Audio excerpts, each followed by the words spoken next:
that works. You guys hear the music at all? Huh? No?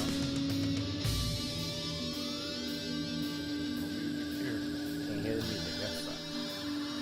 You gotta use the Skype player. I thought I was. You gotta play through Skype player. I'm not on Skype player right now. Is that what it is? Yeah, you gotta load up Skype player, then you pop the wave file in there. Oh, dude, come on. Anyway, getting ready to start here.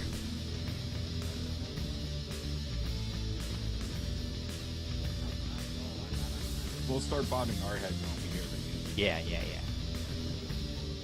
You'll have to imagine how cool it is. It's all right. The same thing happened on our show tonight. We didn't have.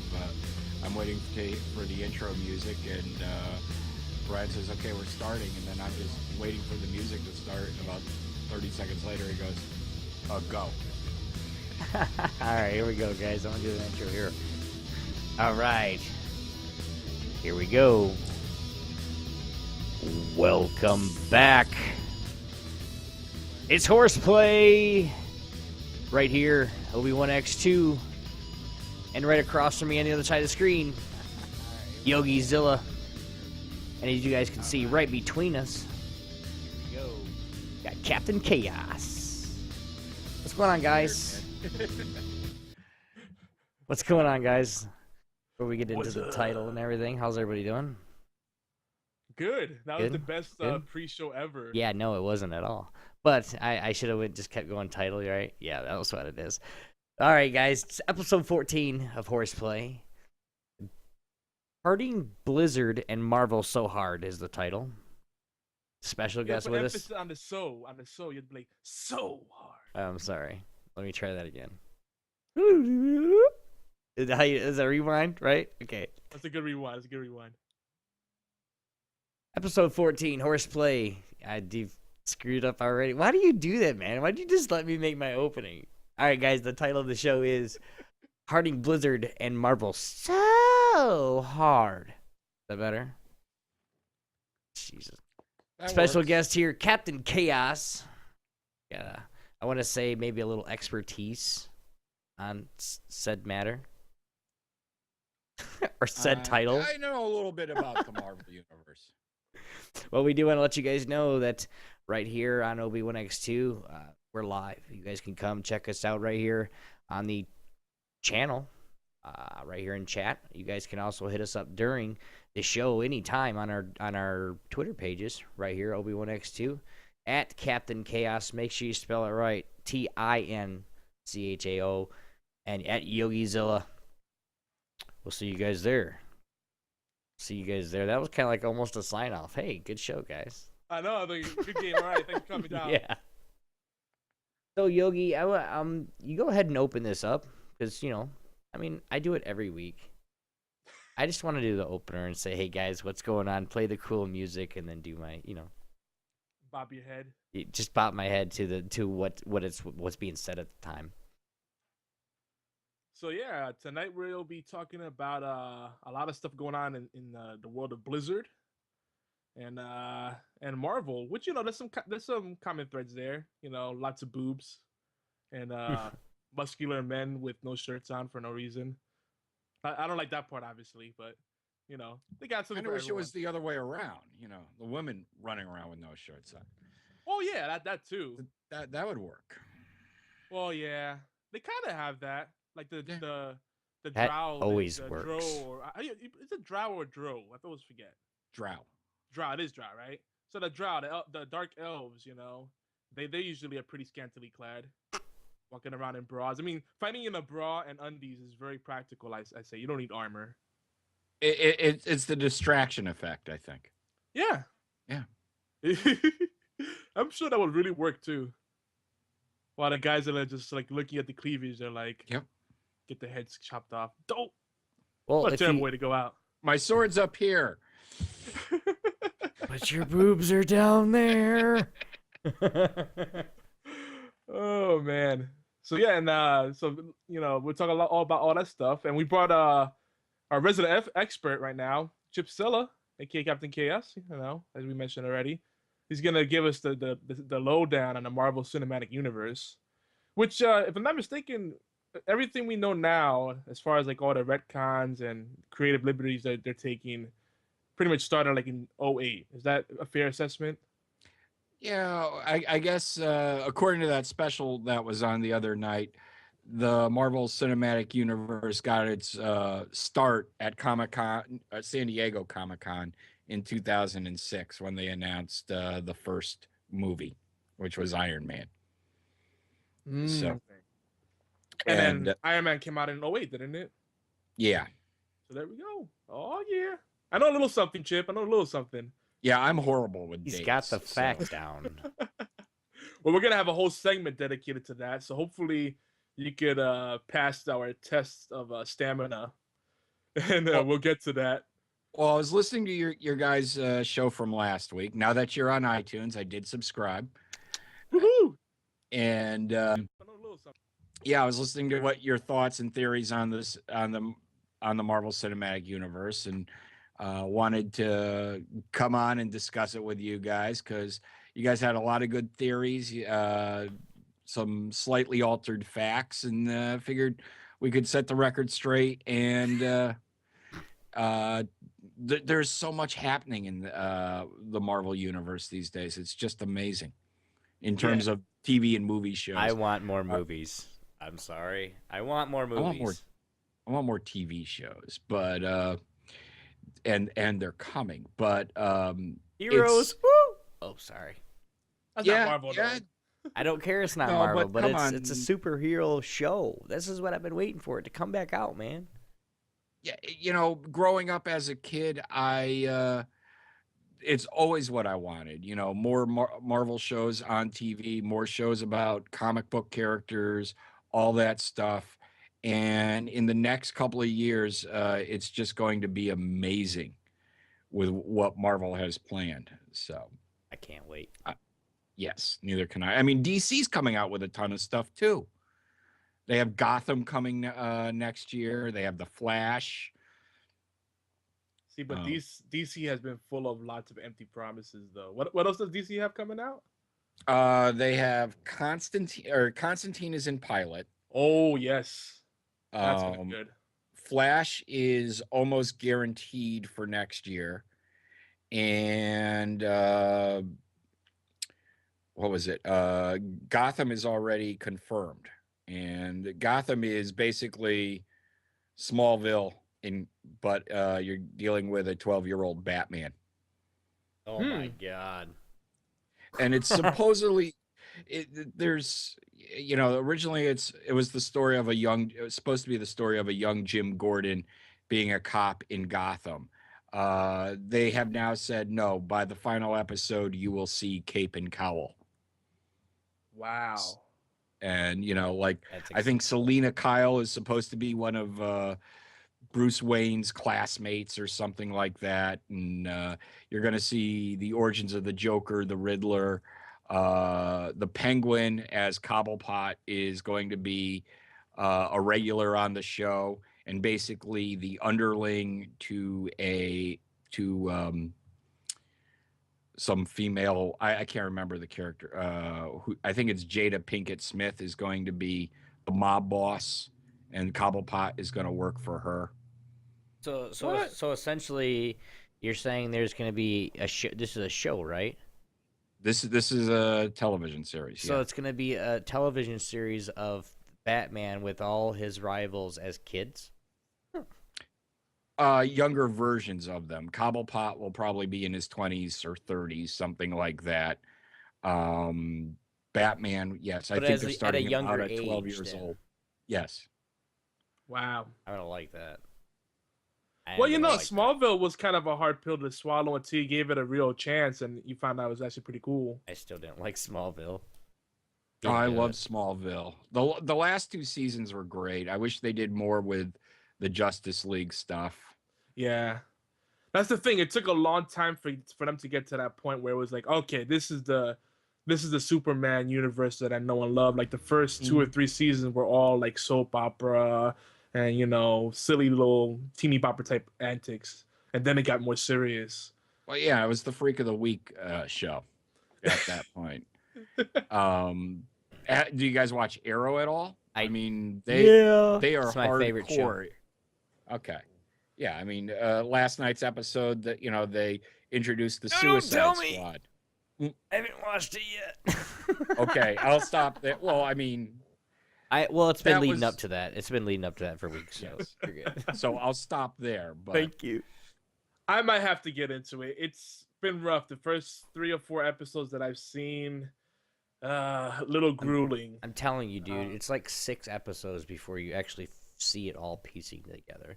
Because with the flashbacks and everything that they do in it, I mean, he's just like a superhero. I get that. It's just, like we said last time, it's just way too much exposition and character development. I want a little bit of action. I need some kind of satisfaction. Well, dude, I guarantee you, once you catch up to where we're at now, you're going to see things that you're going to go, holy crap, I'm watching this every week now. Because there's certain things that happen, that people get powers that they're not supposed to, and dude, it's okay. You got me. You and Chip gotta have do sold, it, man. You and Chip have sold me on it. I trust both your opinions. Especially, Chip has almost got me subscribing to Marvel Unlimited, and I'm like such a cheap bastard these days. I'm like, I don't want any more bills, even if I can afford it, and I don't want any more recurring bills or extra things I don't really need. And then he's like, Marvel Unlimited, you get all this stuff. I'm like, oh man. And Marvel Unlimited, if you are a comic book fan, has got to be one of the greatest values ever. I'm 2 weeks into it so far because it was the 99-cent special for South by Southwest. And, it's there are just so many comic books there. You don't know where to start. I haven't read Marvel in 20 years. And all of a sudden it was like, you have comics going back to the 90s in some instances. They have a lot of the classics from the 60s as well. And it was just like overwhelming. And I just said, well, I always wanted to read the Civil War storyline. So I just started there. And the first weekend, I probably read 20 issues in a day. And I'm still reading them. It's just that other things keep coming up. But I think it's a service that I'm going to keep for the next few months at least. But yeah, you'll be blown away with the choices. I mean, if you're going to watch the Captain America movie in a couple of weeks, you probably want to read the Winter Soldier storyline from Captain America before you go out and see it. So now that storyline I'm actually familiar with. I just need to get reacquainted with it because, like we talked about on your show on Agents of ShieldCAST. Captain America is one of the ones I used to collect very heavily, and I'm one of the weird Captain America fans that actually liked the Streets of Poison story arc, which spanned like 8 to 10 issues, and a lot of the diehard or hardcore Marvel fans say that's like one of the worst story arcs ever, and I thought it was great because we saw a gritty, disheveled, drug addict Captain America. He wasn't so much of a Boy Scout anymore. I was like, whoa, this is pretty hardcore. They started going to a very dark place. I like that. So man, damn you, Chip, damn you. Just give it a shot, and you just will be blown away. But getting back to Arrow, I mean, once you get past those first 6 episodes, and then when you get to season 2, you can't swing a dead cat without a DC 2 or 3 hitting 2 or 3 DC references between characters. There was a reference on last night's show. There was a reference to one of the big comic book writers. I don't know if he's still doing it, but back in the 80s and 90s, the hotel suite is named after one of the comic book writers. And once you hear it, you'll go, "Oh yeah." Wow. So in a nutshell, what's Arrow about for the uninitiated? All right. And what's the best part about it? I don't want to get too much into it, just because you haven't seen it. Stan Farina asked in the chat, just like a non-spoiler description of it to sell people listening in and people in the chat. All right. The I'm fans gonna asked for try. it. If I tell you too much, I am so sorry. No, just give us non spoilers. You can do without spoilers. I can try, man. If I'm gonna tell somebody about something, I want to tell them everything from like the time the movie started, the show started, to right now. Like I can explain everything that's happening in every episode. Okay, but it would take way too long, so I don't want to do it. The short Basically, version guys, is go ahead. CaptinChaos it's is about gonna help Green us out Arrow. with this. He's gonna help us out. He's gonna bail us out. It's Green Arrow. It's Green Arrow Year One, I guess would be the short explanation. Without giving, you're trying to do it without spoilers. I think that would be what is safe to say. There is some retcon going on, but all of it is passable. All right. I think Well, I can try it. DC's reinventing the whole universe anyway, so I think it's necessary for them to do the retcon now while they're kind of in this volatile state anyway, right? Yeah. Basically, our Arrow is about a family that basically the father was corrupt and basically the family made his ship go down while stranding his son on an island for a certain amount of years. I'm not going to say that. But then he learns to defend himself and use weaponry and just become a killer. That's the best I can explain it to there. And do anything with a bow and arrow. Anything. And he comes back home. He fights his way back home, and just becomes like a vigilante, saving his town and watching his mother destroy but try to rebuild, and their family and the town both. It's a really, really good story that if you guys really like some action and you guys can get past the first 6 episodes, you guys are really, really going. And it has Katie Cassidy. Very much so. And for all the gamer chicks out there, there are quite a few scenes with him without his shirt. So go for it. I'm sure you'll have fun. Next. And it has Katie Cassidy. It has Katie Cassidy as well. I'll watch anything she's in. Or out of. So I guess it has something for everyone in terms of eye candy at the very least. Yeah, and I've experienced that so far for sure. Like I've told people, and I've told you too, just finish the first season. You got to finish the whole first season.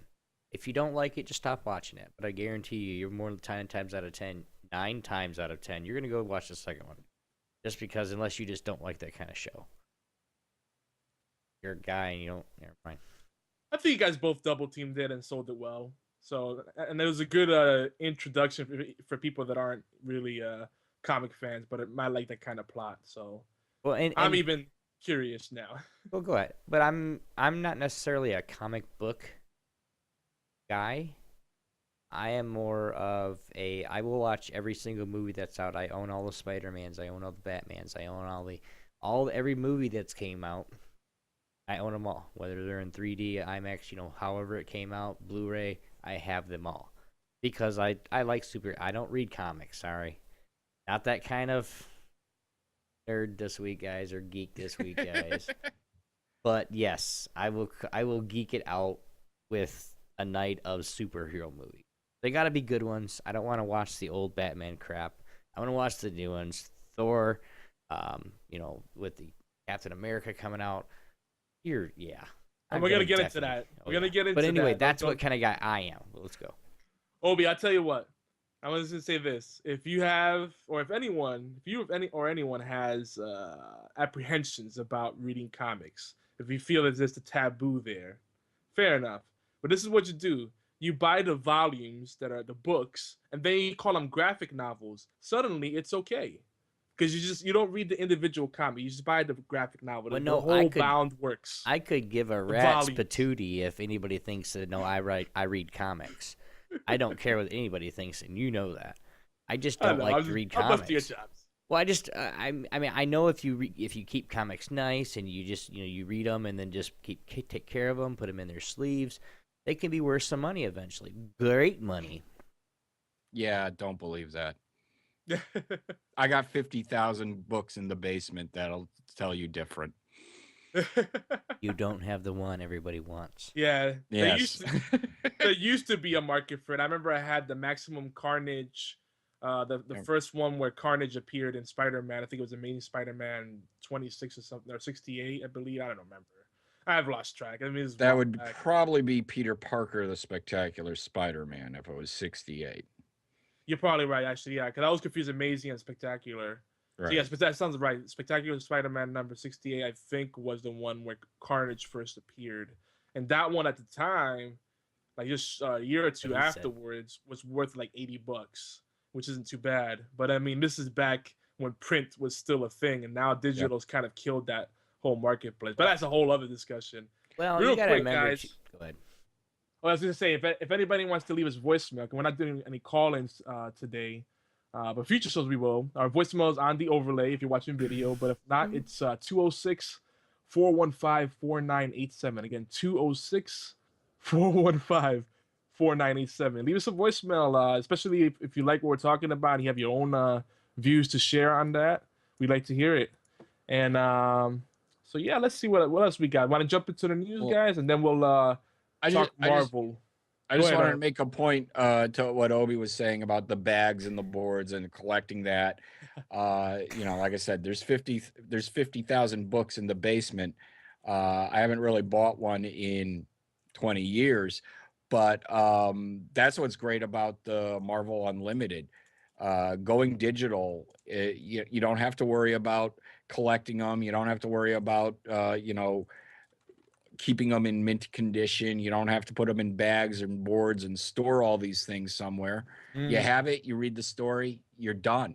And you don't have any of that crap to worry about.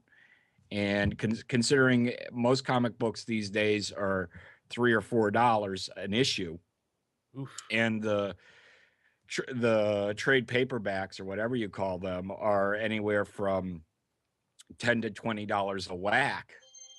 $10 a month is, you're stealing it at that point, at that price, and you get all the great stories.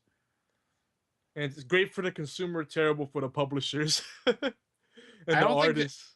It's not the publishers or the artists that are getting hurt on this. It's the local comic book store. Yeah, they're definitely getting the worst end of the deal. But there's something to be said about having physical copy. I talk about this with video games too. Like something about having that new video game smell, the new comic book smell, the new book smell, and cracking the binding. I feel there's always going to be a place for that. But yeah, it's rough. It's rough because I used to dream of having like an internet cafe / hobby shop, comic book store type thing, one day. And now it's like, well, that shoots down that dream. Well, we can still do the internet cafe, I guess. I'm sorry. I had one of those. It was my friend's store. They did the video game section, and I brought the comic books in, and I lost my shirt in the deal, but it just didn't work out. But it sounds nice, but yes, we're going to a world where nobody buys anything physical anymore. We all just rent or lease it from the various publishers.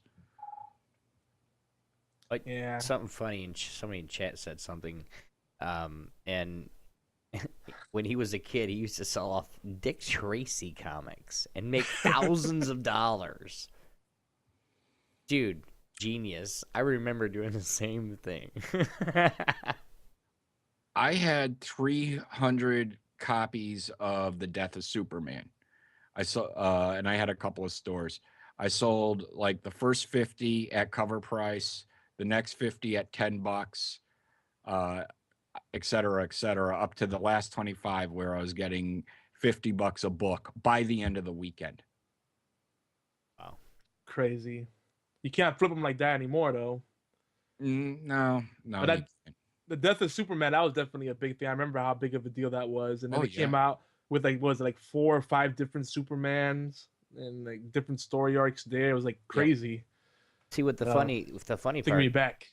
One of the funny parts of this is the cost of comic books are still $10 to $20 a pop, and then they go digital now. Yeah. I mean, Oh, really? yeah, and I did when DC started the New 52, where they tried to reboot their continuity and failed, um, because they didn't really reboot. Jeez. I was paying $3 or $4 for a digital copy and had nothing to show for it.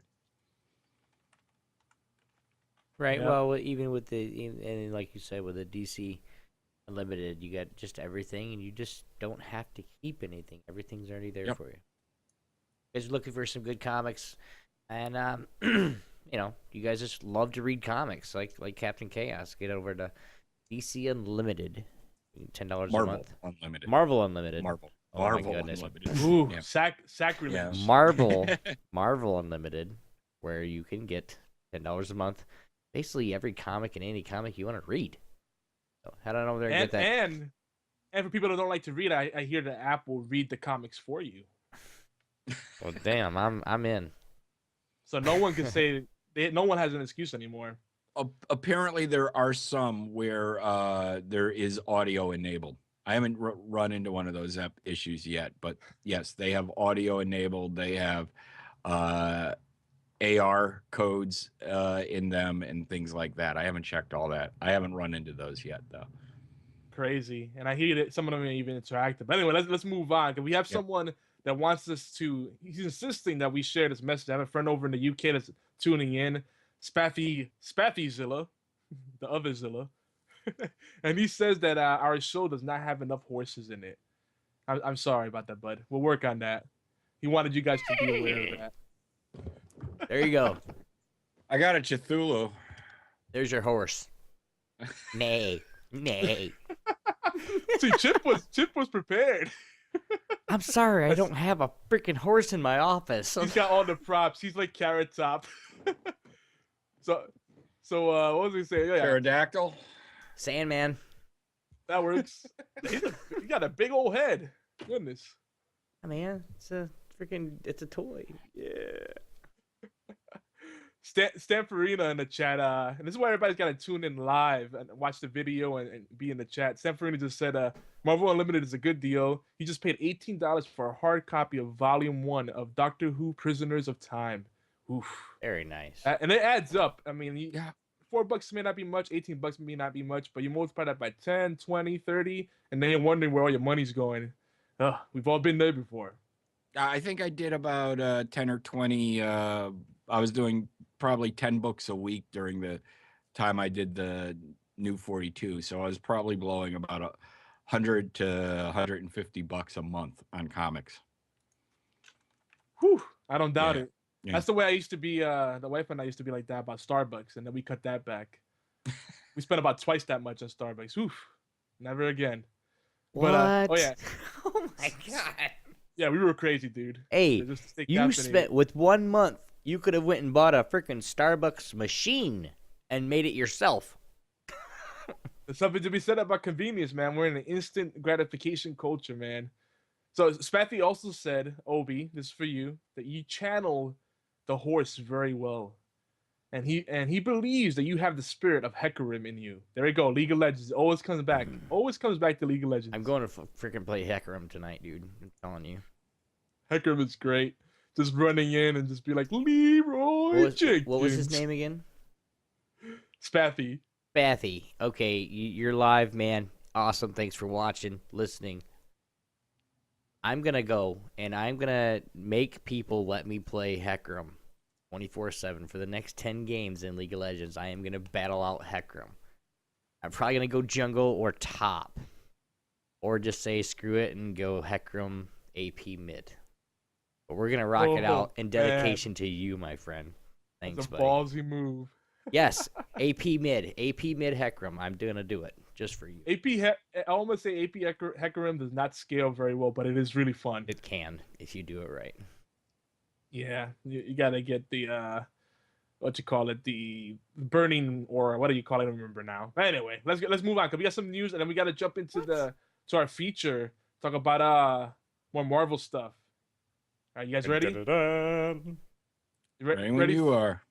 For the obligatory news. The news. The news. We'll try to blaze through it. A lot of this stuff is a little old, but we kind of skipped over it past couple of weeks. So one of the things is Jack Tretton, CEO and president of Sony Computer Entertainment America, resigns after a 20-year tenure. That's a pretty long haul. Peace. And I know the Sony fanboys are heard about it. Oh no! Luckily, there's none here, so What's we're gonna happen okay. to my PlayStation 4? There's not gonna be a 5. Well, no worries. Sean Layden, the chief officer of operations (COO), will be taking over, and transition will officially take place April 1st. Some of the gamers out there see this as a sign of a weakening Sony PlayStation brand, but Jack has assured everyone that he leaves the PlayStation in a quote-unquote position of strength. Yeah. What do you? Chip has something to say about that. I saw the facial expression. What do you think about that, Chip? Go ahead. I think consoles are. I think this consoles are a dying breed. Period. Bye-bye. I think they're. This is it. Probably there may be one more generation, but I think everything is just going to go to the PC because there is no reason for the console anymore. Yeah. And we're seeing that with, the lack of exclusives. Everything is available on the PC. The PCs are now connected to most people. You can connect your PC to your TV or stream it to your TV. It's just they're going to be a dinosaur if they're not already. Oh no, they're already there. They're already there, but we're just too stubborn to realize that. Yes, do I want an Xbox One? Damn right. Okay. Same here. Yes, am I going to get one? Yep.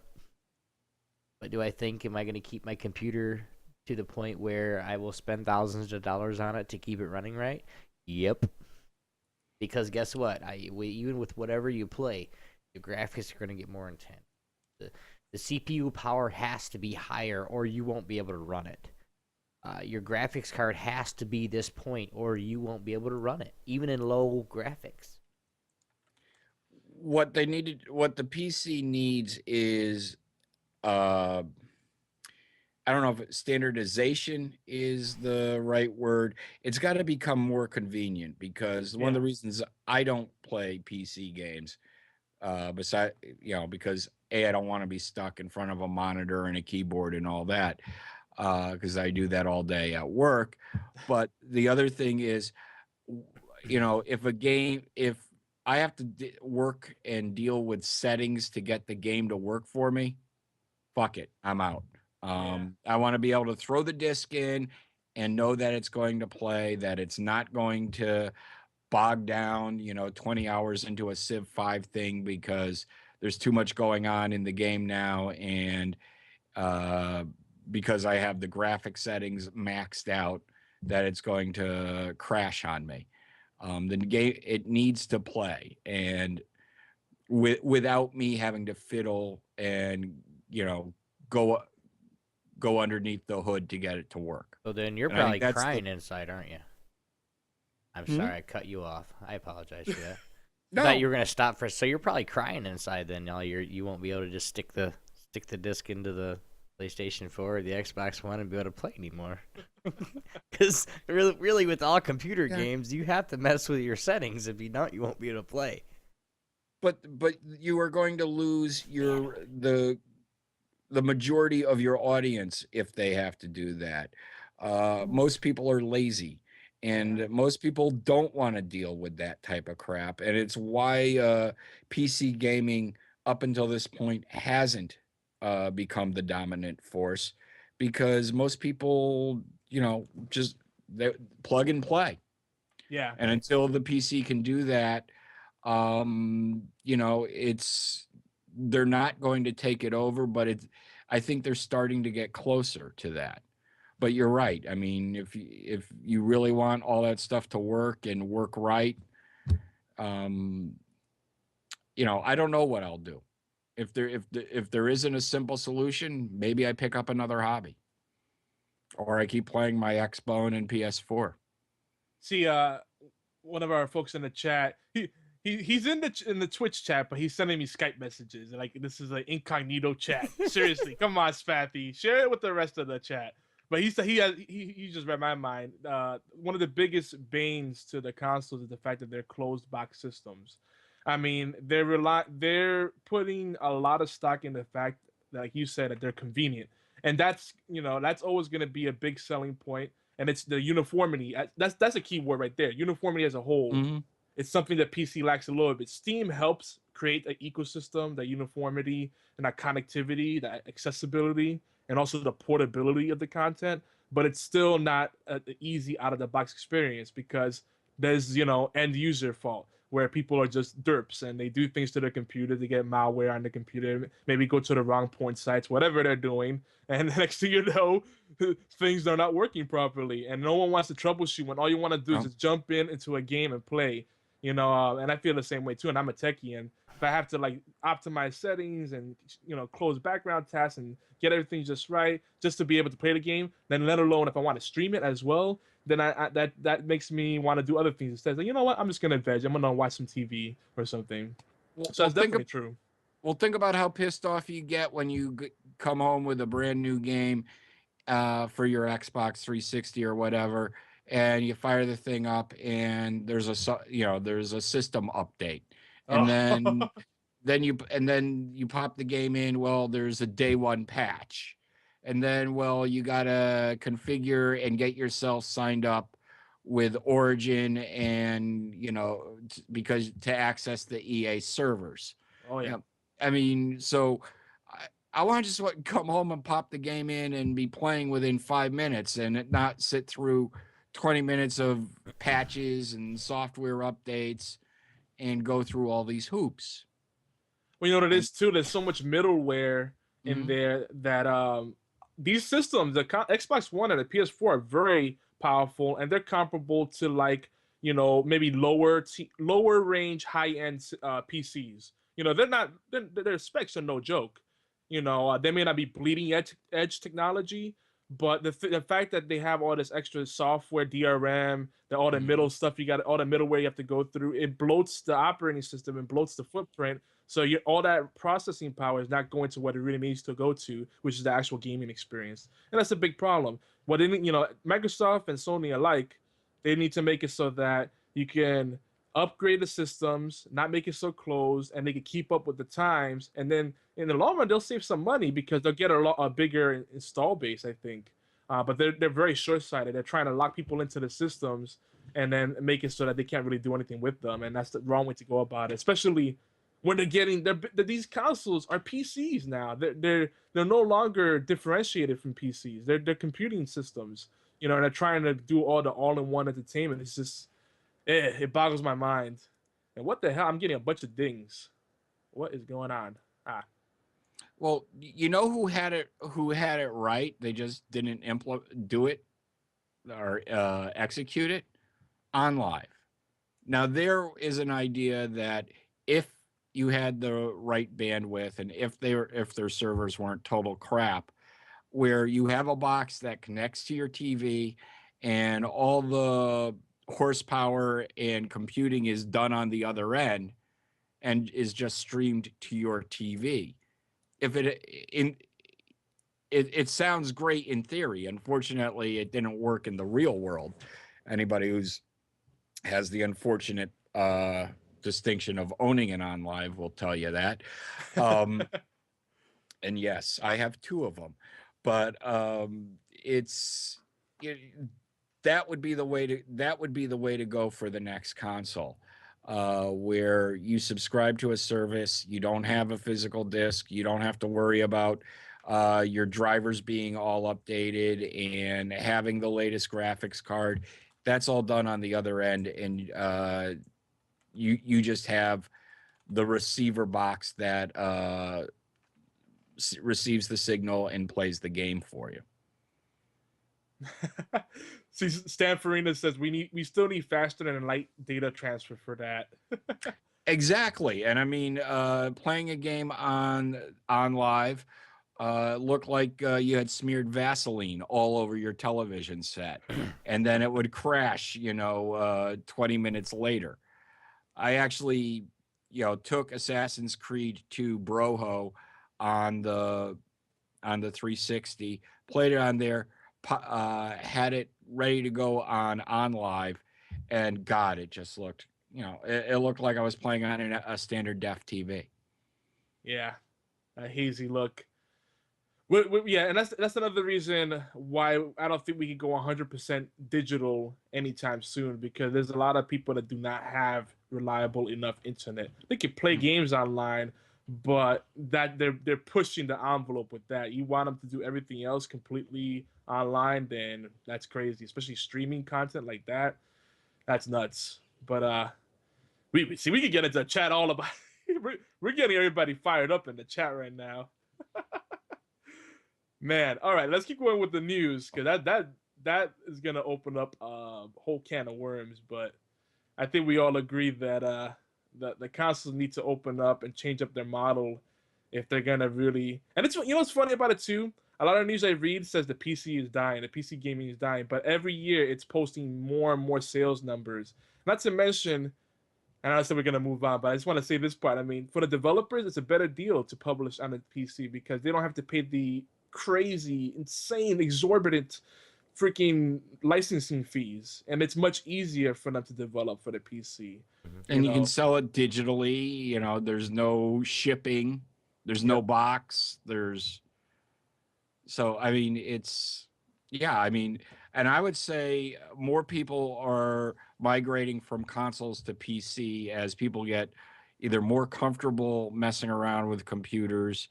There's still the hardcore, or those that just really don't want to deal with all that crap, like me. But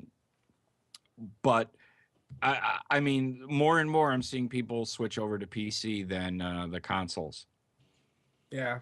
And some people say, well, another thing is you get Red Ring of Death. Yogizilla saying that on the consoles. But you get something equivalent to that on PCs. I mean, again, you do something wrong, you don't take care of your computer, you don't build it properly, whatever, it could blow up on you. But it's shame on Microsoft and Sony for having hardware defects, and not addressing them properly. They should be doing better quality assurance, especially when uniformity is supposed to be their strong suit. Well, but anyway. I think this generation, Microsoft learned from their $3 billion mistake last time.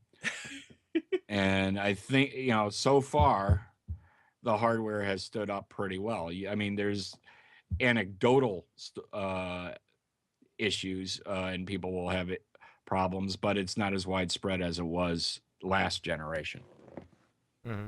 And to be fair, Sony had their own plethora of issues, but since Microsoft had them first, they got attacked first, and it became widespread. Because I have a PS3 that's bricked, and I have no interest in getting it fixed.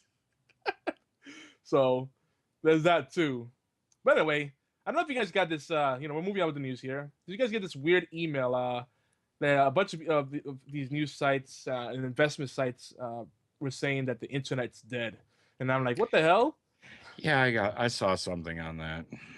So yeah, Motley Fool and Wall Street Journal saying the internet's dead, that's no longer viable, and blah blah blah. They're like, oh, as an investment, but they're also trying to hint at the fact that they're building something that's going to be better than the internet. I'm like, yeah, the internet hasn't been perfected yet. Don't bet on anyone replacing that infrastructure that's taken decades to build. I mean, internet's been around since '69 or pretty much.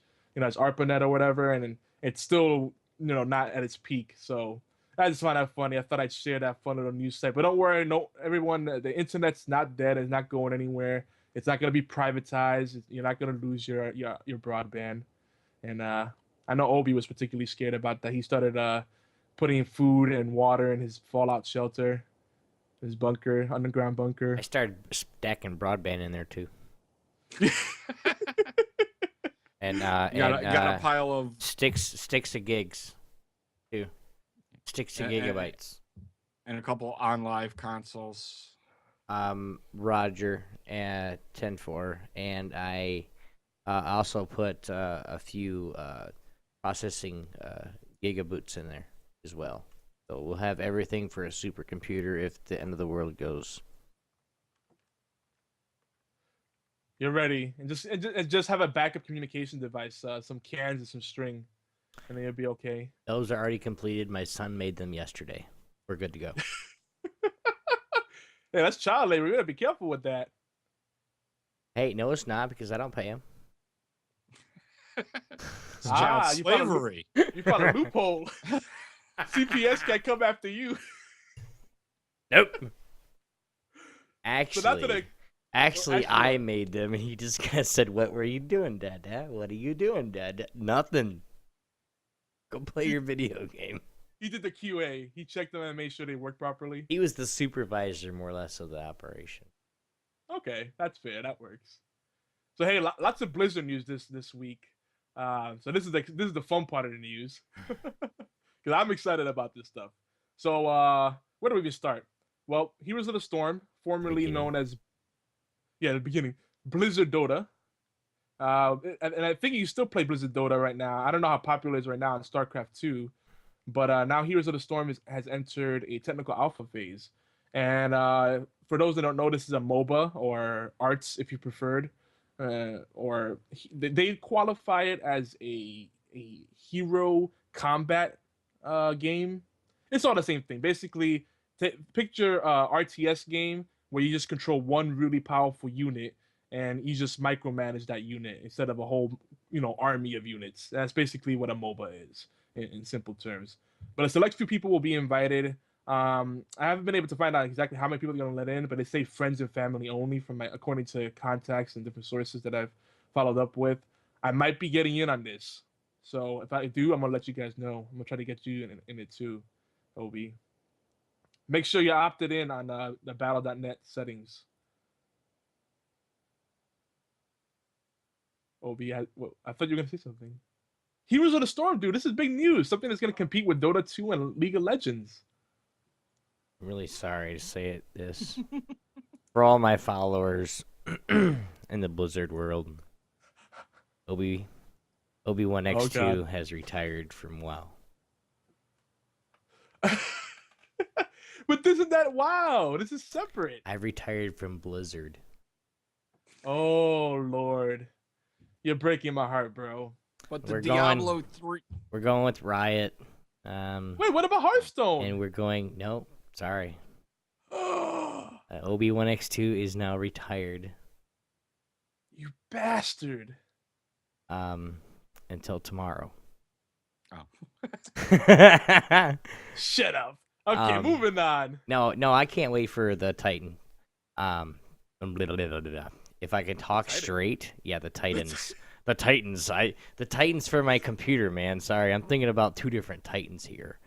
Okay, my bad. But no, I can't wait for Blizzard to come out with that. I think it's going to be interesting for the most part. Something that we'll be able to... Have you seen it in action yet? No, I haven't. I'm trying to find it wherever I can get it, but it is sexy. Send me a link if you can. But I would like to, just to try, because if it's something that's actually gonna compete with Dota or League of Legends, I love League of Legends. You guys know that. I don't necessarily love Dota, but I'm trying it. Yogi's actually teaching me a little bit how to play a little bit, but just to have something play more together. To have something that's WoW oriented or Blizzard oriented, whether it's going to be StarCraft or even all their games mixed in as different champions, or whatever. That would be awesome to be able to fight against the Barbarian from Diablo, fighting against a Warlock from World of Warcraft. Yes. Hell yeah. Dude, that'd be badass. Do it. I will definitely be on that train, but Obi, I'm not playing WoW anymore. I'm not playing. Obi, listen to me, bro. It's everything you love about WoW or any Blizzard game outside of Hearthstone without the grinding. What is there not to love about it? You start off with all your abilities to start with, so that already is a huge change to the mobile formula. All your abilities, you have them all unlocked from the beginning, right? And you get to play as Tyrael, the angel from Diablo. Like I said, when it comes out and it gets to the point where I can actually get my hands on it, even if it's in beta or whatever, I'll, with what I'm doing now, I try to spend a little bit more time with my wife. I try to spend some time with the family because I mean, my wife's gonna be growing here so fast. I don't know how long I'll be available. I might be, flying around the country with her. So it's just I want to make sure that I'm on here as much as possible, playing what I love to play with the people that want to play. Anyway, let's move on. So yeah, more about the Heroes of the Storm. They have official confirmation that the character is going to cost between $4 and $10. Well, $3.99 and $9.99. That's going to be the price point. It's going to make it about on par with League of Legends, but kind of more expensive than Dota 2 unless you count the full sets of items for the characters. The neat thing though is that you know how League of Legends, and a lot of you guys that followed us in the beginning know that we love League of Legends. We talk a lot about League of Legends and we go deep in it. But they a lot of time they do skins, and all they do is palette swaps. They change the colors on the skins, and then they sell them as new skins. But these skins are really nice skins that they have, and you could change the color on the skins to your liking without having to pay extra for the colors. So that's cool. So they've really seen what everyone's doing in the market: Smite, Dota 2, League of Legends, Guardians of Middle Earth, Heroes of New Earth. They've learned from all those games and have taken all the crap out of it. And again, they built a game that's accessible to the masses. And this is the MOBA that people that normally do not like MOBAs will be playing. I really like what I've seen. I mean, they even have a thing where there's no individual leveling anymore. This is one of the biggest issues with MOBAs. It's a lot of times it's like Call of Duty, where you get the lone wolf mentality, where it's like teamwork. What's that? And people just do whatever they want, and they're all worried about kill death ratio. You steal a kill, and they're like, "Oh, you still kill stealing bastard," blah blah blah. But here, there's no individual leveling. There's no individual acknowledgement of your stats. So it's all team leveling and team objectives, team accomplishments. I love that model. That's so cool because it's gonna reduce the toxicity that we see like in League of Legends, which has possibly, very arguably, the most toxic community out there. What do you say about that, Obi? There's nothing to say. You're talking so much about it right now. I don't even want to play it now. If I can't get ahead of somebody now, if I can't get ahead of them or in a specific lane or whatever, because we're the same in basic instance, I mean that's gonna be boring as fuck. It's not though, because it comes I'm down using to my own teamwork. beeps, guys. When I say boring as beep, it's a little bit belated, but I don't say the word. But anyway, it's gonna be boring. No way, dude. Because you haven't seen the battles. The battles are freaking epic.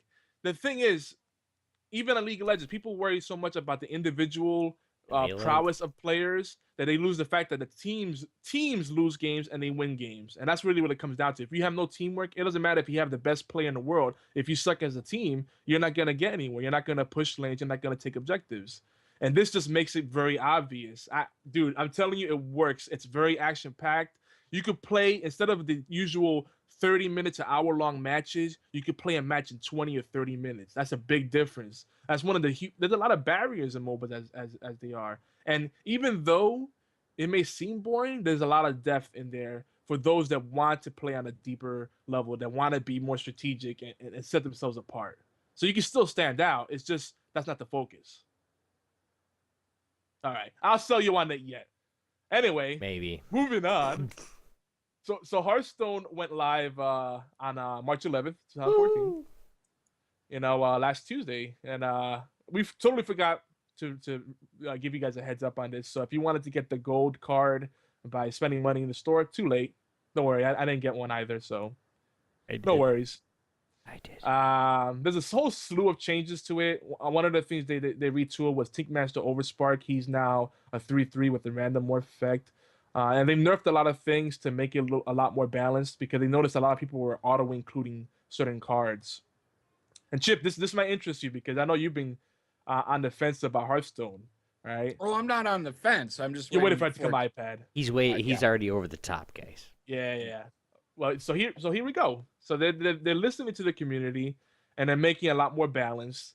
The classes that were kind of OP, so to speak, they've made them a lot more on par with everything. And the game is the most balanced it's been yet. And they've added a lot of nice little features. Like if you get 500 ranked wins, you earn a golden hero, and lots of neat other stuff. But the best part about it, and this is the part for Chip, Hearthstone is coming to iOS in a few weeks. Yay! According to my sources, it might be they say by May or June, but I think it's gonna happen mid-April. You quote me on that. And new sound just in time for my effects. birthday. Yeah, it's gonna make it. We'll be playing a lot more. There's something about having on a mobile device that makes it easier to get into those kind of games. So I'm with you on that, Chip. And then you have Once no again, excuse.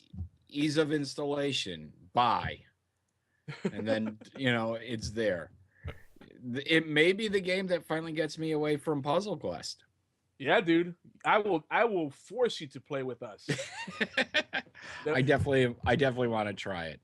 Yes, Dude, you'll have fun with it. He is physically going to come to your house. He's going to strap you in the damn chair, put it to where you can only touch the mouse and only touch the keys that you're allowed to touch, and then he's going to make sure you had twigs in your eyes so you can keep them open for hours on end and make you play this game. We were going to sit there right next to you with laptops while we play.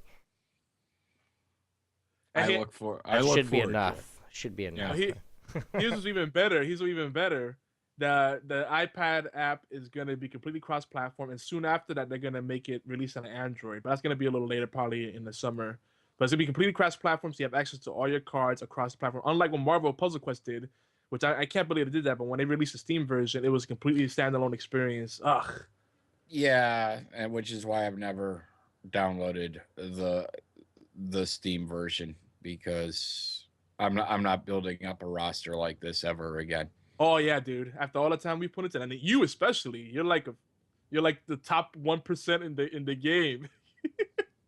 Well, this week I had dropped more money in the game than I have in the 6 months that I've played it. Buying slots for the B Team Alliance. Yeah. And by the way, join us on the B Team Alliance, guys. No. There's no slots open. Oh. And it's costing me $10 a slot now. Holy Hannah, it scales that much? Yeah. Well, the first slot, additional slot was 600 coins, 700, 8, 9. It's up to 1,100 coins. So I'm not buying any more slots until they have a sale on hero coins. Oh, so it's just like the buying the storage space. The more spots you buy for covers, the more it scales up. That's crazy. Yeah. I still say you should try out SoulForge, by the way. Yeah, when I have time. I know. There's a lot of games on the platter. But someone in the chat wanted to call you out, Chip. They said when you're not joining in on the chat, you're playing on a mobile device, apparently. Is this true? Say it ain't so. I take the 5th. Hey, no, just tell them. Yes, I am. Sorry, I'm having a good time. Tell me when you need me to talk. Oh, man. All right, so we're almost done with the news here. Here's another little bit of fun. Hardcore gamer Ray Cox reached 1 million gamer score on Xbox. Yeah, Cox. Reached 1 million gamer score on the Xbox One while playing Titanfall. And he did this while using a special white developer version of the console that he got during the launch. And he says that there were days where he played for 20 hours a day. Now, I love gaming, and it's one of the things I'm very passionate about. But I think after doing that much, yeah, dude. If I played that much, I would probably hate video games for a long time. And he's making me not want to play video games ever again. Dude, I know he's playing enough video games for all of us. I'm lying. 1 million gamer score, dude, and he's gotten some free stuff from Microsoft because of it. Yeah, but do you actually care about your gamer score anymore? No, and you talked about this recently on B Team that the achievement system used to be a thing that would make the experience more sticky, but now sometimes it could be a bit of a deterrent, almost discouraging, especially if you're competitive and you see how far ahead your friends are. And I think that I don't care so much about the gamer score or the achievements. Sometimes they do help you experience the game in a fun way, maybe the way the developers expect you to play the game or intend you to enjoy the experience. But I hate achievements. Tell me what you guys think. I hate achievements that make you do things that break the game, that make you get out of the normal flow of the game to a point where it's no longer fun. Like, say you're playing a fighting game, and the achievement is die 50 times in a row while ducking down and farting. I mean, and twiddling your thumbs. I don't know, something stupid. It's like, why would I do that in a normal, course of things? or do 200 laps on Gran Turismo, for 4 hours. I mean, that doesn't sound like fun to me. I mean, sometimes I thought some of the achievements were interesting, and I think Chris brought it up on the show, and it did make you play the game differently than you would normally, or do something that you wouldn't normally try to do. The example I always use is in Orange Box, and it was either Half-Life 1 or 2. You had to do the whole game with only shooting one bullet. And, it certainly was something I would have never tried, but I saw and I was only going to play through the game once. It certainly brought a new challenge to the game. And, when I did it, I felt a great sense of accomplishment. The score itself, yeah, I mean, who cares what's the size of your penis? It just, doesn't matter. I actually love Orange Box, and there was also another achievement in there. I think it was in episode 1 of Half-Life 2, where the part where you go through that whole zombie infested town, headed crab infested town, and it's like the shanty town, Ravenwood, I think it was called. And you had to beat it without using any regular guns. The only thing you could use is the gravity gun to throw objects around, and that actually was fun because it made it so much more intense, especially when they started rushing you and you're trying to pick up a saw blade and throw it at people and chop off their heads, and if you missed, it'd bounce off their arm and it'd keep coming after you. That was fun. Yeah, I mean, some achievements are have added to the game, and a lot are just stupid crap. Yeah. And, I mean, while I'll look at the list to see what they are, and if it's something that seems like it would be a fun challenge or something like that, yeah, maybe I'll go ahead and do it. The killing, was it 54,495 zombies in Left 4 Dead 1. It took me 120 hours, but I did it. And, it was just, okay, I'm going to do this. And it took me about 3 months. And, you were basically farming zombies most of the time. But, it was just something to do. And it certainly added many hours of gameplay to my $60 purchase. Definitely. Yeah, and if it adds more replay value, I think that's a good thing. But some of them are very, very stupid. And I definitely agree. The gamer score, I don't think is as relevant. I guess some people, for the very competitive, it might be something where they're comparing, proverbial penis size. But for the rest of us, it's like, okay, whatever. Man. But anyway, penises. Or e-penises. E-penises. Anyway. E-peni. EP9, there you go. It. Hey, Captain. Obi, you need to move over just a little bit back into your camera. Do I want to do what? You want to do the last bit of the news? No, man. It's all you. I'm waiting for the feature, man.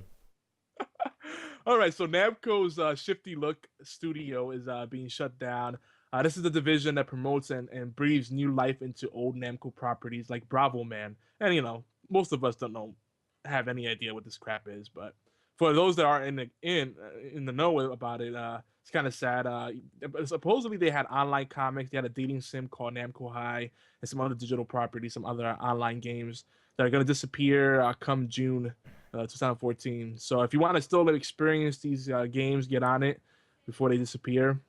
Again, I honestly did not know even half of these things existed, but it's kind of sad to see so many companies shutting down. Even our friends over at PopCap, I know people that started that company that work over there. They've had massive layoffs. And John Vecchi, JV, one of my buddies, he posted on Facebook talking about how he's his heart was heavy, it's just sad to hear about these studios shutting down. But fortunately, Namco does seem committed to pick up where Shifty Look left off and continuing most of their most popular platforms. So we'll see what happens there, and hopefully the people that lost their jobs are gonna get work elsewhere. All right, let's see what else we got over here. Our friend over at All Games, DC Nate, has announced the Underground Throne Kickstarter. I wanted to mention this. They got about 19 days to raise 8K, and that's a modest goal for the development of a game. Most of that's going to go towards graphics, art, whatever. And it's pretty neat because this is a Dungeon Keeper clone, and you guys know how I feel about that because what was it? War for the Overworld and Mighty Quest, all awesome games. And Chip was talking about a Dungeon Keeper tabletop game, right? On B Team. Boss Monster. You said something about, I think, Boss Monster, and I think you said something about Deception. Tecmo's Deception, which actually Tecmo Deception 4 comes out next week on the PlayStation 3. And these are like kind of spiritual spin-offs of Dungeon Keeper type games. I'm not sure if Deception came before Dungeon Keeper. I mean, we're going back to PlayStation 1 in the early days. Well, Dungeon Keeper, if I'm not mistaken, was when Peter Molyneux was with Bullfrog back in like 94, 95. So it's been around. So it's got to be right around the same time. So yeah, but I know a lot of people consider Dungeon Keeper the original. But yeah, that's pretty neat. I didn't know there was so many. Now that I'm aware of the spin-off, I'm seeing so many more of them come out. And apparently Peter Molyneux gives his blessing every time. He's like, hey, yeah, because I'm not going to make Dungeon Keeper 3, so keep doing it, guys. Make your little spin-offs. You're not going to fight them on it, so that's kind of neat. So yeah, support Underground Throne on Kickstarter. Look it up. They got companies called Paw Bite. They got like an 8-person team. And they definitely got a nice little prototype of alpha build you can play with. Nice little project. I think it's going to be cool. And it's a labor of love, so help them out. Obi? Hey, when anything's something a labor of love, even if I'm doing it, I want people to help me out too. Just like with HorsePLAY and our geeky antics. I mean, you guys are just kicking us off like the right way. I mean, this shit's cool. I'm so stoked. I know we're not even talking about this right now. But he just asked me if I had any news, and this is the news that I have for you guys. Thank you. You guys are really meaning a lot to me. Oh, I saw you leaning over, so I didn't know if you wanted to throw something into the. No, I thought we were at the end actually when you say, "Oh, we're just about." That's my news for the day, guys. That's very good news, and I second that. This is the last piece of real news, though, and then we got a quick update, which hopefully comes in a timely manner. But anyway. Google just bought out Green Throttle Games, maker of the Android gamepads, and GTG was actually founded by I believe one of the co-founders of Guitar Hero or Red Octane. That's kind of neat, little history there. I didn't dig too deep into this news story, but I thought it was kind of interesting because a lot of rumors are popping up now that Google's trying to race to beat Apple into the gaming sector and bring gaming to the living room. And they're saying Apple has Apple TV, and they could easily take the next step and make it into a gaming system. I heard Amazon, about that the other day. Yeah. Don't get too much on this because I could go off on this. I could have a tangent on this. Yeah, dude. Well, I think we've already precluded this conversation by saying the consoles are hurting, and I think any other big players into the marketplace are going to have something else waiting for them. But anyway. All right, so last week we talked about, anyway, these are some updates. Last week we talked about Humble Bundle and its awesome Sega Weekly Bundle. But we forgot to mention that they have a 3-day sale on all the Sega games. You can save up to 80% on all the Sega games they have in the Humble Bundle store. So I think it's still going now, and it might still go on until tomorrow, Friday, what's tomorrow, the 21st? Mm-hmm. So if you listen to us in time, then jump on it. Because there's a lot of cool stuff there, and I know I spent a little more than I should have, and added more to my backlog of games. The backlog that's freaking actually a physical piece of paper long times 10. Yeah. The backlog. Like I said last week, guys, if you were to look at Yogizilla's log of how many games he has in just Steam alone. Oh God. Not this again. Okay. If you guys put your camera or your screen in full screen, all right, and you have a just at least a 21-inch monitor. Okay. I don't even know how I want to say it. The scroll bar is literally 1 inch of your screen when he scrolls it down. He has that many games in his Steam profile page, in his Steam games. And I was like, "Have you ever played that one?" He goes, "Oh man, I didn't even know I had it." Really? That happened to me this past week. I went in my Humble Bundle library and I saw there were games I didn't even claim yet. I'm like, oh yeah, I want to play that. Didn't even claim yet. Are you serious? Can you throw some my way that I don't have to claim for a couple months and then be like, oh, hey, I'll play this one?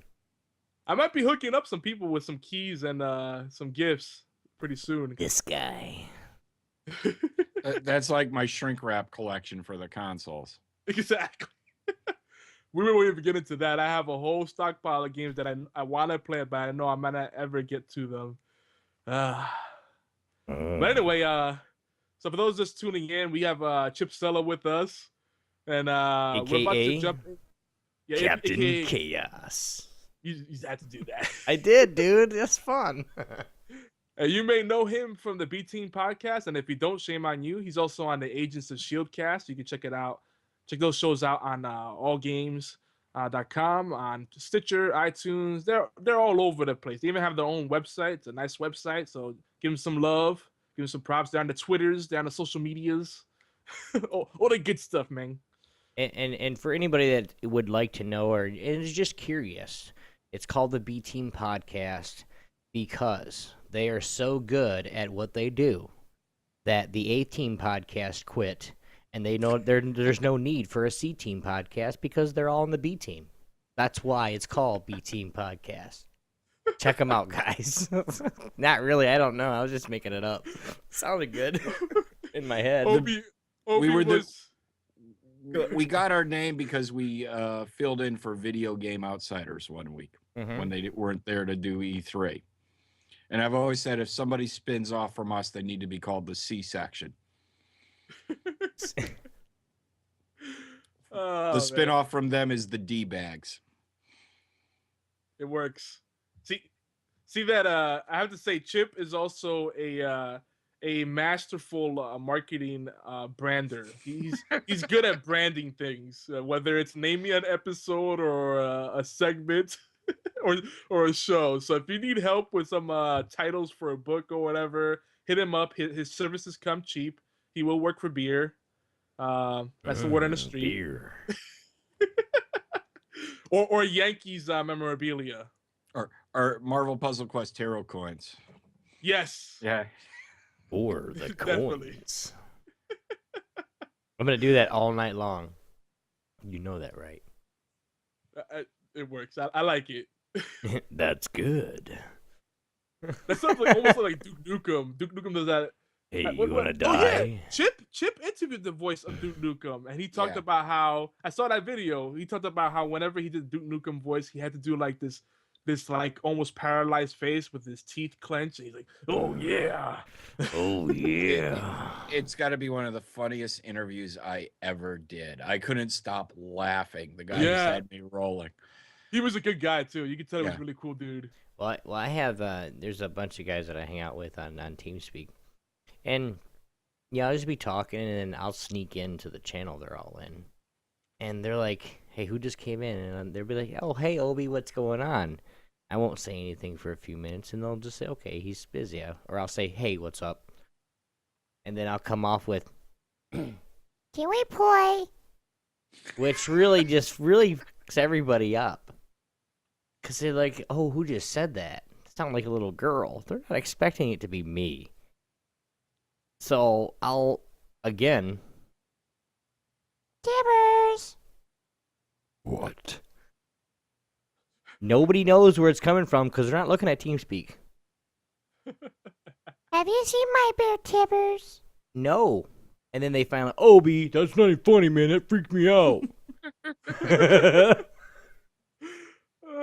It's like instead of wedding crashers, it's TeamSpeak crashers, but it's just you trolling them. Oh, I do it all the time because I'll sneak in there to where I don't have anything, whether they have it turned on or not, anything ping when I join the room. I can sneak everywhere, and then I'll just come off with a just freak them out or just do whatever. You know, it's funny. I got the other. You needed to. You got a career in voice acting. No. It's either, and those that play League of Legends, you guys know who that is, of course. It's Annie. Now, when I'm in my happy mood, see, happy mood, mad mood. Can you see the difference? Happy mood, mad mood. Can you see the difference? It's very Kristen Stewart. Exactly. Very wide range of emotion. I know. I would think everybody could see that then. I mean, really.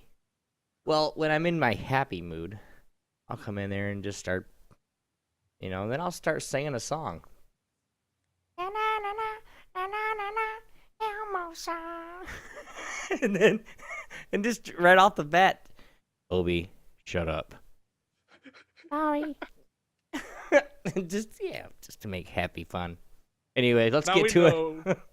you know, when we need some entertainment for the youngins, we know where to go. Oh yeah, send them to Obi. Okay, yeah. For those that are just listening to this, I just flipped Yogi off. And thanks for listening, by the way, too. All right. What's going on with Titanfall? Titanfall is out. What do you guys think? Bilgy?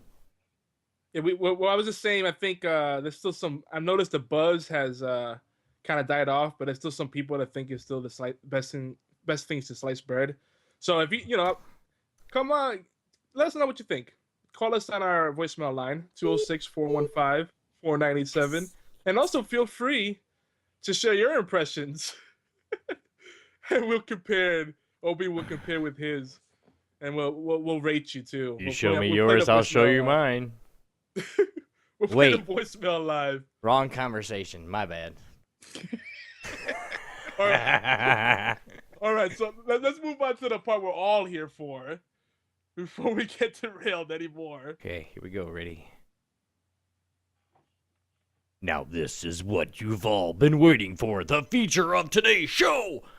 Marvelous MCU.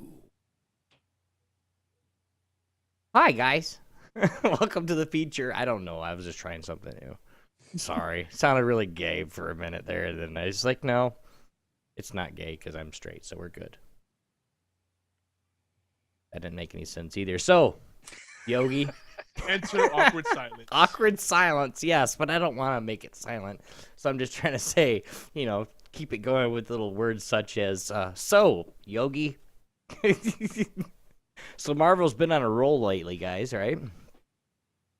How you guys feeling about that? The Avengers. I mean, they feel like, you know, maybe Marvel blew their load a little bit when they made the Avengers. Maybe anybody feeling a little bit optimistic or anything? Maybe Yogi? CaptinChaos? I thought it would be tough for them to top the Avengers. I mean, it was such a incredible movie. Something I've always, you know, I always dreamed of a big screen or even small screen Avengers live action series or movie, and that they were able to pull it off without it sucking was amazing. Well, and even the Avengers before that, when the Thor movie came out, the first one, I thought it was just awesome. I mean, the effects were there. I mean, they could have probably done a little bit more into, you know, with was it Valhalla? Wait, what? Asgard. Asgard. Sorry, my bad. But they could have done a little bit more into Valhalla's heaven. My bad. They could have done a little bit more into Asgard and actually showed a little bit more of that backstory. But I mean, all around the movie was just good, and just ever since then, even with the Transformers movies, I know They're probably not the same company, and I'm sorry. But even with even with the Transformers movies, they were just the graphics and even if the storyline wasn't really that great in Transformers 2. We know it was going to happen. We know they were going to run together. They know that him and her are gonna, they made it through the first movie. They're gonna stick with each other. We know Bumblebee's gonna be there. We know they're all gonna be there watching him. They need to have more. If they're gonna make any more of those, they need to have more different bots come down. Well, with turn into different things. I mean, even if it's more cars and trucks and stuff like that, they need to have different weaponry. I mean, the good guys need a couple of planes, dude. I'm sorry to say it, but the Decepticons got 3 planes and a helicopter. What's going on with that crap? You know what? Imagine if Marvel picked up Transformers and did those movies, and not have and found a way to Michael combine Bay. them, and found a way to combine the Marvel, the Transformers with Avengers or something. We probably need some serious retcon for that, but it'd be neat. Maybe an alternate universe. Marvel did originally have the Transformers comic book license back in the 70s or 80s. Yeah, and I believe Spider-Man did appear in a couple issues of the Transformers because they were in the same universe. Dude, can you imagine, though, on the big screen, without Michael Bay focusing just on eye candy, like a real plot, real character development, characters you love, not forgettable people. Right. Because that... Go ahead. I was just saying, everybody in the ever since Marvel has been committed to doing the Marvel Cinematic Universe proper, as we talked about earlier, 2006 and up, or 2008 and up, whichever way you look at it. They're weaving this universe where there's no throwaway characters. Everyone has its place. Mm-hmm. Everyone has their purpose. There's no extras where they're just kind of tacked on. It's like, okay, we just put this guy in here so he can get killed off. So they're doing a really good job. There's so much depth in it. I mean, a 3-hour Avengers movie. I mean, that's epic. I mean, that's Lord of the Rings epic. Right. And well, I'm looking forward to more. And two, with holding people and killing people off. The guy that plays Bucky. Am I going too fast in it? No. No, the guy that plays Bucky is contracted for 9 movies, but the director is it what? No, I'm sorry, Chris Evans is only contracted for 6. One on there. Well, we kind of talked. Go ahead. Sorry. We kind of talked about it on last night's Agents of ShieldCAST, and I defer to Andy, my co-host, on that. But apparently, if you follow Marvel continuity, at the end of the Civil War storyline, Captain America is killed, and Bucky, aka the Winter Soldier, becomes the new Captain America. So is that and I'm really bad about it, but is that what's going to happen in the next Captain America then? It won't be. It's not in the one coming out in a couple of weeks, but I think we were discussing this last night, Yogi. That could they try and do the Civil War storyline at some point in tell it over a series of movies, and maybe that's where they're going with it. So you guys see Marvel, and I know I'm sorry for cutting you off, Captain. I am the worst host in the world. But so you see in that Marvel's probably going to even go to the side of where Lord of the Rings went, Star Wars was going, or is going, and that kind of episodic movie line? I think right now what they said on the special the other night, each Avengers movie is the end of a phase. Phase 1 was all the original movies, Iron Man 1 and 2, Cap, Thor, and Avengers. Phase 2 it started with Iron Man 3, went into Thor, Captain America, Guardians of the Galaxy, and Avengers 2. And then the only movie we know after that right now is the Ant-Man movie that they're working on. I think I think that yes, they will continue to expand the universe as long as the movies they're able to make these quality movies and make money at them. My mind was blown in the first Iron Man movie with that after credits scene where Samuel L. shows up as Nick Fury and talks to Iron Man about the Avengers. It was like it was like I looked at my 9-year-old nephew. I go, "Holy shit!" Well, and this, my wife's looking at me like, "What happened? Do you realize what they just said? There's going to be an Avengers movie." Well, and that being said, right there, what point do you think, in your personal opinion, what point can Marvel get to where it becomes just rerun, but of a different character? Just basically played out. Is there a point where that could happen? Well, they have so many characters with so many backgrounds and so many, different abilities. I mean, could they run out of scripts? I don't know. They've been making comics for 60 years and have been able to come up with new and compelling stories on a monthly basis. Right. Well, and this is kind of a question for anybody that don't follow the the superhero type or even the comic books. And Yogi, what do you think about that? Is there ever a time where Marvel's going to run out of basically new content where they don't have to refresh something? Maybe make it the same movie but with a different character and maybe setting? I think the way they're going right now, they could go at least a whole decade without having any reboots. I think they're very committed to like having all the different worlds be more seamless and tightly integrated. On one side, I'm kind of sad because I've always been a big fan of X-Men, and I don't see X-Men or X-Force or Excalibur or any of those other X whatever coming into the MCU anytime soon. Especially where they left off the last X-Men movie. I think that one was kind of disappointing, but then they kind of left it open-ended at the same time. But it seems like they're very committed to like more of the Avengers universe and the natural crossovers that happen there. So we'll see. I mean, it'd be neat to see a little more synergy. Like I'm not a big fan of the Amazing Spider-Man movie they made, the reboot. It was cool in some aspects, and it was more true to the comics in some aspects, but then in other ways it was like, they could have done so much more with it, and I don't know. Yeah, but the new one looks awesome. It does. Have you seen the trailers? Well, the new one. Oh no. Yeah.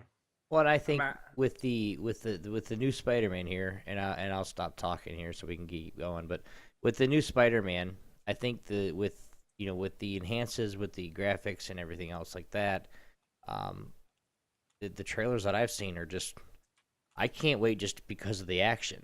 But when it comes down to when everybody thinks Spider-Man and they think of Peter Parker, they think of one actor. They think of Mary Jane being this person. They think of, the Hobgoblin being, I don't remember their name, sorry. But they think of being these certain people. Now you do a whole revamp and you have different casts. The only reason I'm gonna watch it is because of the action sequences that I've seen on trailers. Well, I mean, can anybody else ever play Tony Stark after Robert Downey Jr.'s incredible performance? No, as him. No, I mean, you can't do it unless you want to make a freaking a sideshow. That's what it's gonna be. Well, I mean, obviously the Marvel universe is certainly, and hopefully their movie studio outlast the lives of some of these actors. So at some point that's going to happen. And I think it's just, deal with it. But obviously you're going to need some very masterful casting to replace Tony Stark and bring in somebody that can pull that off. Fortunately, that's years down the way. In terms of Yogi, you're bringing up, the X-Men and the Spider-Man stuff. The problem is Marvel doesn't Marvel doesn't have those licenses. They hoard them out to other studios years ago. All right, yeah. So, Sony has Spider-Man. So that's why you're not seeing any of these characters or crossovers. And if you're following the after credits scene, they seem to be hinting towards going towards the Infinity Gauntlet or Infinity War storyline with the Collector and the Infinity Gems. How the hell can you tell that story without Spider-Man, the Fantastic Four, and the X-Men in there? You can't. I'm No sorry kidding, to say I mean- that, but you can't do that story. That's half the cat. That's over 60% of what the story was about. Is those characters that will never intertwine with each other, ever, because of copyright laws. Getting back into X-Men, though, I do want to say something. And Yogi, I'm going to ask you the same question that I'm going to ask myself. Yeah, that made sense. Now, with the X-Men, we got a couple people in chat now. Oh, Now, man. with X-Men 1, 2, I don't even know how many there are. I stopped watching after freaking Phoenix, after she freaking exploded or supposedly died. After she saved the helicopter from the water at the dam. That's the last one I watched because I didn't know. Is Wolverine part of the X-Men part of the X-Men thing? Yes. Is the new Wolverine part of the X-Men thing? Because there's 2 Yes. Wolverine movies, right? Or is there 3? There's 2 Wolverine movies. So, and they're both called Wolverine, correct? And then just another subtitle? And I think one's Wolverine and the other one's The Wolverine. Oh, Yeah. one word, the. Yes. Okay, yeah. Yes, the. But anyway, those are part of the X-Men thing as a whole, which, why aren't they doing a one movie on Storm? Why aren't they doing a one movie on somebody else besides Wolverine? Yeah, I got metal shit in my bones. Cool. I'd rather, see some boobs. Yeah. But like Chip said, And they watch they some hoard. chick, freaking throw lightning bolts everywhere because she can control the weather. Shit, hell yeah. Well, like Chip said, they licensing- hoard out of. Yeah. That's But- the thing. Well, and you gotta, whatever they're gonna do, I hope they do it quick to where they actually start intertwining somebody to try to get some of these licenses stuff, these licenses back after Sony figures out that this whole remake of Spider-Man has just fell to a pile of heaping crap. No offense, it is good. It's not gonna get what it got. I saw you, Captain. I saw it. You're getting ready to blow No. me up. No, actually not, because the only Spider-Man movie I saw was the first one. I haven't seen 2, 3, or the reboot. I have them all on DVD, but I've never actually sat down to watch them.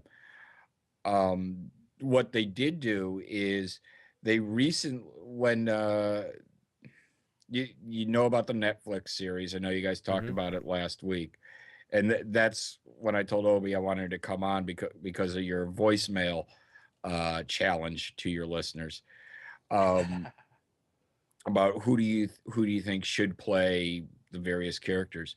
Marvel had to horse trade with I think it's Sony and agree to extend the Fantastic Four license in order to get Daredevil back under the Marvel Cinematic Universe. Huh. So basically, it's a trade for trade thing. Yeah, they said, all right, you can keep, you can have another 5 years of Fantastic Four, but we want Daredevil back. I cannot wait. What did I say this last week, Yogi? When are they going to make another Daredevil movie? And a Daredevil and Carmen Electra together. They set her up. Carmen Electra. Carmen Electra? Carmen That Electra. sounds good to me. Electra. Isn't Sorry. she like 60 now? Or... Shut up. Leave me alone. Stop it. All right, but Electra. Daredevil and Electra together. Did that meet your criteria, sir? Thank you. That's better. I like the idea of Carmen Electra. Well, yeah, but she's like little easier 60-something on the years eyes. old now, dude. I mean, she's really not that easy on the eyes anymore, but that's just me. She can play Daredevil's mom. Well, would she be the MILF or the GILF? I'm Gilf. just saying. Gil. Really? Is that bad? I haven't seen her recently then. That's a Dude, shame. she's old. I Man. missed the video she did, Go-Go Dancer. I was like, oh, I'm in love. And well, basically, and I just thought of something new too. What were we talking about? Because I just had another random thought come in my head. I can only We're have talking one at a about time. About Daredevil. Daredevil. Yeah. No, if they will make a new one and they have Elektra with them, I mean, of course they had some differences at the end of the kind of differences. Yeah, you killed my dad, you jackass. But if they kind of can get together to where they can do things together, that would be kind of cool. And then maybe separate into their own thing, to where the movie's actually tracking both of them. Where it would flop scenes back and forth, and not necessarily them together, maybe, or even just make it Daredevil 2 and make it Elektra 1. I don't care. Well, the Daredevil movie is not, because it wasn't done by Marvel Studios, is not part of the cinematic universe. The television series on Netflix will be an entire reboot. And what it is there's 4 series coming from Netflix in 2015. You have Daredevil, you have Luke Cage, Power Man, Jessica Jones, and Iron Fist. And after all 4 series air, then they're going to do a 6-episode Defenders miniseries. Ooh. Now we're talking. That sounds nice. Of all these characters together, and it's basically the group of the shows are grouped under Hell's Kitchen, and that we talked about that I think on last week's B Team. So these are all coming in summer 2015. So yeah, I heard your wish for Daredevil 2 and a resolution of that storyline. Yeah, it's not coming, unfortunately. I say thank God, because I wasn't sold at Ben Affleck as Daredevil. Well, not even Ben Affleck. Even if they no, hold on. I'm not talking about Ben Affleck. Really, truthfully, he sucked in that movie. They could have picked somebody better for the job. Okay, I will say that. Yes, was the movie good? Was the movie great? Do I own it? Yes, I do.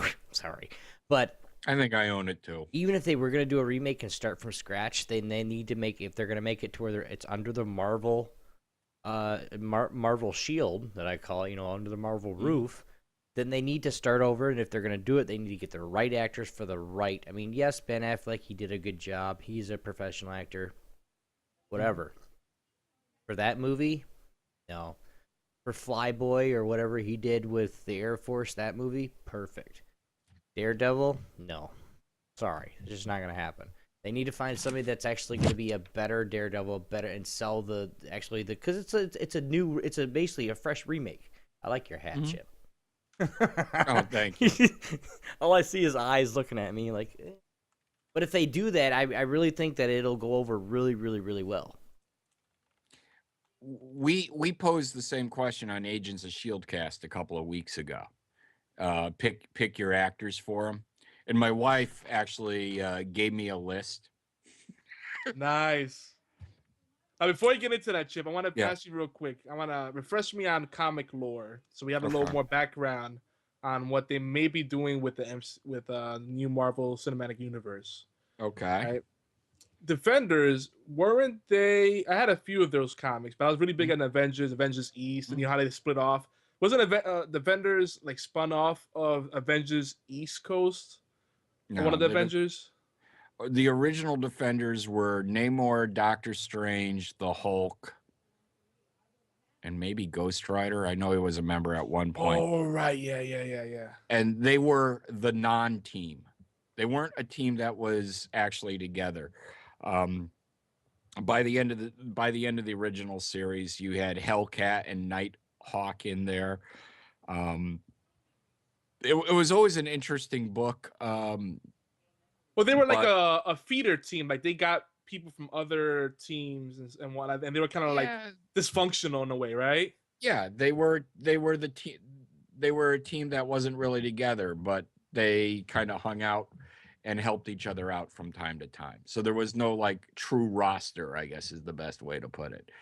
I don't know what the current Defenders lineup is in the Marvel. I know they've rebooted the book in the last year or two and it is available as part of Marvel Unlimited. And one of the ones I'm looking forward to reading.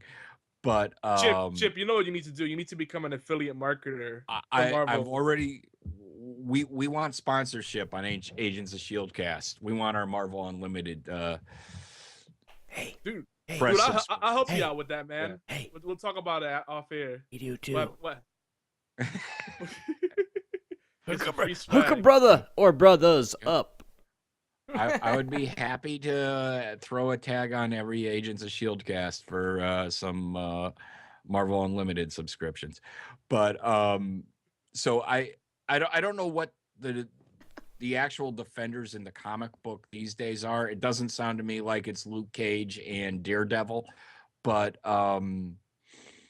it's this is the next part of the next phase. All of these television series, they're talking that Agent Carter will be getting her own Marvel television series in the next year or two. The Hell's Kitchen stuff, it's all going to feed in and be interconnected with all of the movies. And you ask, well, how long before they start telling the same stories?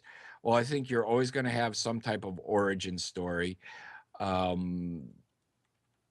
So, I mean, does that mean they're telling the same thing over? Well, sort of. It's an origin story. But, I mean, there's just so many characters, and, the list of possible Marvel characters that are going, there's talk that there could be a Black Panther movie. There's talk of Ms. Marvel getting her own movie. Oh yeah. She's hot. Scarlett Johansson is very close to doing a Black Widow movie in the near future. Oh my God, that's So- gonna be awesome. And she's gonna the have to be perfect person post-pregnancy, for I it too. think. Oh yeah, no, really? She's gonna have it. She's gonna have it to where she's gonna have she's gonna get pregnant. She's already pregnant. She's gonna have the baby in the movie, and they're gonna be little spiderlings. It's gonna eat her alive near the end. The baby's gonna be a mini superhero. So, Just and keep then, going. Agents of ShieldCAST is supposed to be the television series that knits together and crosses with all these various movies, if it makes it past the first season and or the second season. I think it will. I mean, if Arrow is still doing well, then Well, and Two Arrows not really. I mean, it is doing well, but it's really not known yet. Actually, there's a lot of people. I mean, even though it's gone through 2 seasons, I see you, Cab. But even though it's gone through 2 seasons, it's really not known. There's a lot of people that I talk to just on the street. Hey, do you watch Arrow? What's that? They don't really advertise it a lot. It's not really on what channel is it on? CW. I mean, it's not even on a mainstream channel. TNT, Well, TBS, all the, the mainstream, the sci-fi, the TNT, the any of the mainstream channels on cable. It's not even on one of those. Hell, you can't even get CW in freaking AT&T. CW has a lot of like fantasy superhero type things on their Vampire Diaries, Supernatural. Yeah, the but originals. But with Vampire Diary originals is not even that hype. When Vampire Diaries came out, and I'm going to tell you this because I do watch all these. When Vampire Diaries came out, okay, my wife got onto it along with all her friends. Everywhere I turned, people were watching Vampire Diaries, and I finally said, okay, I'll try it. I watched it. One of my other buddies watched it. One of my other buddies, his wife made him watch it. And we all knew it. We all knew what was going on. Well, then the and there's originals, a lot of hot chicks. A lot of naked hot chicks, too. Yes, that's why I watched it. And then, of course, when you had Klaus and you had his brothers and his sisters and the whole, the original family, and then after they've just downplayed freaking Vampire Diaries, crap, it's okay, we're just going to make a movie about the originals. Unless I'm getting 3 different shows mixed up right now. I might be. Because I watch True Blood, too. But if then you have the originals right here that all they're doing is talking and doing things about what they did or of past occurrences or what they're doing in the future as them, not even the show. It's really boring to me.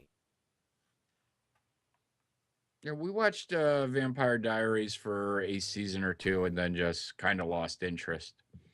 Well, and it was since Elena became a vampire, it was just that's where the show kind of got interesting. But then it kind of didn't, because for a fact she wears her heart on her sleeve. She wants to make sure she protects everybody, and then all of a sudden she's a vampire now that can turn off her emotions. Oh yeah, let's have some fun. And it takes an act of God from which one is it? One of the mean brother anyway, to get her to turn her emotions back on for a little bit, to actually think. It's just overplayed. They need to get it done. Put those actors in a different freaking movie.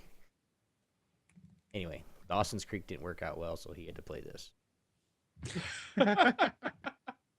Sorry, I couldn't help it. You knew it was coming. Come on. What do we got else here? Well, let's see. I think Chip wanted to share Chip wanted to share his wife's suggestions for casting. Oh, yeah, all right. It's basically, this was one of the questions you asked last week, and I had this list handy here. For Daredevil, she was thinking Jason Doring. Doesn't ring a bell. Who's that? I believe he was the guy in Veronica Mars. Did you guys ever watch that show? I did. Yes. The only person that I really remember is Kristen Bell because she's cutie. Okay, well, the rich high school dude that first was a dick, and then she started screwing on the show. Oh, yeah. Oh, the dude with the punchable face. Yep. Yeah. Yeah. They all have punchable cheating faces. on me with him. It's not good. Yeah, hooker. Let's see. Shane West from Nikita and Once and Again. Yeah. For Jessica Jones, she thought Cassidy Freeman from Smallville. That could work. Maybe. Luke Cage, Billy Brown from Hostages and Sons of Anarchy. I guess he was in Dexter and The Following. Okay. Well, how about I got one that's good for that. You know who I like as an actor, and he's a really cool dude if you ever get to meet him.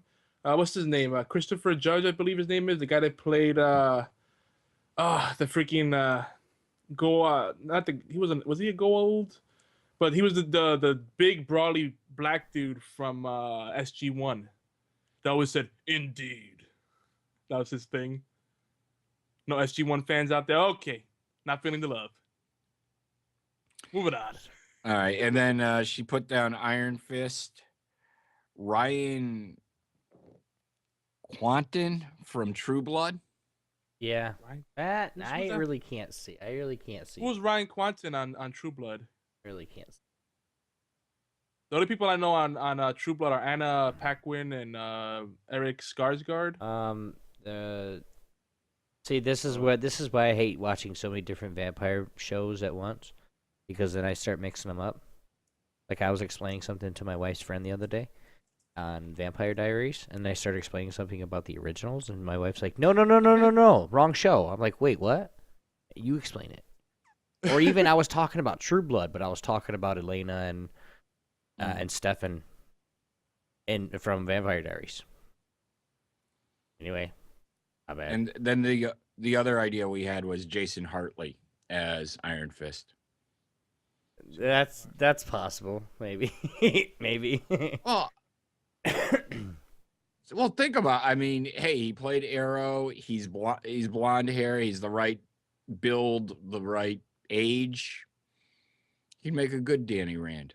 Yeah, like I said, it's possible. Even with his work doing the Arrow, having to do some of those other stuff, I think a big smasher would be in his forte. And let's throw in Jeff Goldblum into the hat for any one of those roles. Let's bring him out of the dead, resurrect them. Just kidding, guys. By the way, one person said, thank you. There's one SG fan, one Stargate fan in the mix, and yeah, Christopher Judge played Teal'c Oh, okay. The alien, awesome alien dude. Okay, go on, Chip. Just wanted to make sure we got some Stargate love. And that's all I got for the list. And I think you mentioned Skarsgård from True Blood. Now, was that the king vampire? He was a king, and then he got dethroned, and then Bill became the king, and then he became. Then Skarsgård's character became the sheriff. Okay. See, I think Skarsgård could either play Iron Fist or Daredevil. Yeah, that is a good. I would definitely go for that because I liked him in outside of True Blood. I liked him in Battleship rather. Did you guys see that? No, I haven't seen it yet. Dude, if you like Pacific Rim, I know. Watch Battleship. Watch Battleship. Battleship was awesome. Same kind of like really epic, no real plot, but really fun movie to watch. There's a lot of explosions. A lot of explosions. That kind of movie right there is what you call a dumb man's movie. You just watch it. Ooh, fire. Just like I said before, it's a feast for the senses. You know, there's nothing wrong with that. If it's, you know, it's like it is what it is. I guess one of those Bubba J people just drinking beer and watching NASCAR after this movie. Does this book have pictures? Okay, cool. That kind of thing. So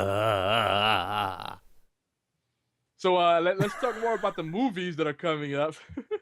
My bad.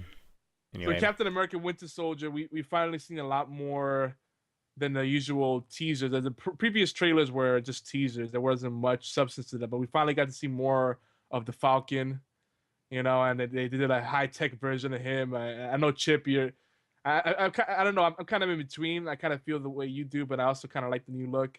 But not having the traditional red outfit, and then his bird is nowhere to be found. But, you know, they're kind of trying to adapt all the properties to a wider audience, you know. I think the new outfit works, and they explain why it is the way it is. You know, it's a reasonable explanation. He's a member of a paratrooper battalion. All right, so at least they explain it. This don't just drop it on us and hope we'll just accept it for what it is. But yeah, this movie looks good, man. I don't know. It's expensive for us to go out to the movies because we have a huge household. So we might wait till it goes to the dollar theater. I just want to $2. I just want to say that I know a couple of guys at the radio station in town here. So more than likely, I'm gonna get to see this movie in full IMAX. So yeah, I love you guys too. Well, I will be there opening weekend in IMAX, and my asshole co-host tonight blew off the show because he had press passes to go see the movie tonight. And I hate him for it. Oh, wait a minute. What co-host? His name is I believe he's again? referring to Fred Rojas, aka Fred Spider's Venom. Yes. Oh my. Wii U lover. Fred. Okay, let me make sure I say this name right. Fred Rojas. Correct? Okay. Yes. So I don't want to, no disrespect. I don't want to mess anybody's name up. Fred Rojas. You are this is from your co-host, by the way, not me. You are the biggest ass in the world. What the hell? Okay, we're done. Yep. Hope you enjoyed the fucking movie. I heard he was tweeting during the movie too, letting you know how good it was. Oh, that's even worse. I'm just kidding. I made it up. I'm just playing. Fred would never do that. He's a cool dude. And Fred, if you listen to this, I'm not being mean, dude. Trust me. Don't come over to my house and beat me up or anything. I'm a little guy. Yeah, we've already said he is banned from talking about the movie until after we have all seen it. That's a good one. He can't even mention it next week. I'm gonna come. You don't even want to know how much he liked it, because I mean, whether he loved it or hated it, either way, it'd be bad. Because I got to see it no matter what, because we'll be talking about it on Agents of ShieldCAST at some point. Yep. Obi, you were gonna say something? Nope, I'm not. Because I don't want to say it's the wrong thing, and then I get a freaking Skype call or an email, and this guy saying, "What'd you say about me, punk? I'm about to whoop your ass." I'm sorry, sir. Please don't beat me up. Or I could go, Sorry, guy. I didn't know what I was doing. They just make him feel You dirty might and turn about him to whoop on. I you might, know. might turn him on. Be like, wait, how old are you, little girl? Old enough to know. Anyway, let's get going. I'm I gonna was drown gonna my make voice an tonight. inappropriate comment about grass on the field, but I'm gonna leave Yeah, that one you alone. probably bit. Yeah. You probably not when I want to do that one. I got a pretty inappropriate comment too, but So I'm still thinking about yeah, saying it. this is funny. They've waited. This movie's about to release, and they waited so long to really release a trailer that Mhm. really sells the movie. The other trailers were good, but you know, this one really was like, holy crap! I got to see this now. They know? really should have released that at least a month ago, or at least 6 weeks ago, because then it would just get that people that much more hype talking about it. Problem is, what was happening 6 months ago, or no, I'm sorry, 6 weeks ago? Wasn't there another big release coming out? I don't think so. As far as Marvel Cinematic Universe is It concerned, wasn't okay. That wasn't Marvel. Then? November was Thor. Okay, so even Thor, they should have put it out in January. Thor's done in November. Let it have a month to get its hype on, because that's really all it lasts anyways, is a month. It's 4 to 6 weeks is it's all it lasts. The second week of January, you put out this cinematic, get people hype for it, and then all of a sudden it comes out in March, and they're like, oh yeah, it's finally here, yeah! And then you got every theater in the United States is sold out in every seat. Well, I think they've done a great job with it, because they had a trailer during Thor, or before Thor. They did one in either December or January. They've had a new trailer almost every month since November. Okay, well, maybe I just haven't seen them, or I haven't distinguished them as being different, because it's basically the same thing. At this point, I think I've seen the entire movie via trailers. Yeah. If you can piece those together and, Yep. movie maker those babies and put them together, I would love to watch that movie before it's out. Well, we talked about this over at Ages of ShieldCAST, Chip. That this movie definitely is gonna set up some interesting things within the world of Shield, because there's obviously gonna be some tension there with everything that's going on. And they hinted at that. The last trailer definitely hinted at that really hard, that Captain America is gonna have a falling out because of his morals or whatever, and him and Falcon are gonna be, basically on their own against all odds. And the whole line they have is like, how do we know who the enemies are, who the bad guys are? Whoever's shooting at us. It's like, okay, thanks, Captain America, that's clear. But my question to you both is, okay, now, and I haven't been reading the comics or reading up on like I'm supposed to. Yes, I'm the worst host in the world. Why does he have to go bad? I mean, is it just his time to be done? I mean, is that what happened in the comics? I mean, I'm not the only one that doesn't read comics and that doesn't do anything like this. So explain it to the rest of the stream and the listeners why he goes bad, or why he necessarily, it's just he's gone. He's not going to be. He dies off, doesn't he? Right? Well, before Chip tackles this one, also as I thought it was interesting tidbit that Chip and Andy let us in on their show. The fact that Chris Evans has indicated that he can't wait to get out of the role. So there's no chance that he's going to sign on for more movies. So we know that the Captain America as we know it in the MCU is going to be gone somehow. So, but I'm saying, how far and I understand that, but and this is my next, a little added. How far in the comics do we get before they kill him off? I mean, do we get through all of them in a short time, or what? We know that that Chris Evans is contracted for 2 movies. As far as the Marvel Cinematic Universe go, there's 2 more movies, I believe. He already got 4 out of the 6 that he's contracted for done. So, Chip, what are your thoughts on all that? Okay, so I think it's a loaded question. Yeah, I mean, I know the Captain America movie is pretty much the lead into Avengers. So, I mean, And then we know Avengers 2 is Age of Ultron. So that storyline's already already set up. I don't know if they where so that would only leave him with 2 more movies.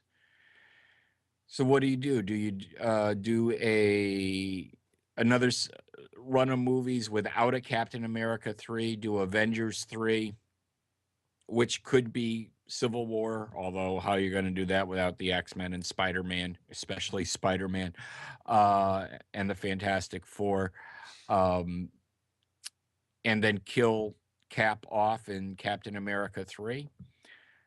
Maybe. I mean, I'm not exactly, by the end of the, they will have a whole new slate of movies besides Ant-Man coming after Avengers 2. We just don't know which ones yet. But I don't know where you kill him off. And I mean, do you have someone replace Chris Evans as Steve Rogers before you bring in the Bucky thing in, I don't know, Captain America 4? I don't know how you go about. They have a lot of logistics to figure out, I think, because I don't think you can kill Captain America off until at least another Avengers movie, and then replace him. That's a very good point. By the way, shout out to SG, aka R9Cast, joining us. And by the way, definitely as far as production value and just everything, but production value, community engagement, SG and Bridget, they do an awesome job. Make sure you catch them on Sunday nights or Sunday evenings, depending how you look at it. They do a great show, and they really involve the community. And also, SG is very supportive of his fellow podcasters. He's a man for all men. A man for all men, or something. What's the name of the podcast? It's R9Cast. R9Cast, yep. Yeah, we see him a lot of times in the chat over at the B team. What time? Over on all games. He never misses a beat. I mean, he's on it. Him, Tim Curtis. There's a few others, but there's just a few people that they're just like all about it, man. All right, I'm gonna give you R9Cast. Welcome. I'm gonna give you my patented intro, and this is for you to record if you want to. What time is this show? What time is it, Chip? Is it let's see, Knuckleball's at 9, so it's R9Cast is at 7 p.m. Eastern. Hey, type Yogi. Sunday nights. While we're doing this, and I'm gonna get ready for it. I'm gonna hook this guy up right now. Anybody else that wants it, I love to do this kind of stuff. Type in the chat, the HorsePLAY show notes, the names, the day, the time, and I'm gonna hook him up. Just watch. You're gonna like it. For those that are just listening in the podcast, of course you guys have heard me do it today. I love doing it, kind of a voiceover type thing. So, without further ado, R9Cast 7 p.m. Eastern presents at allgames.com with SG and Bridget. What is it again? Just playing. No, I'm gonna hook you up, man. Let me know if you ever want anything sometime, and I'll give you a voiceover set for that.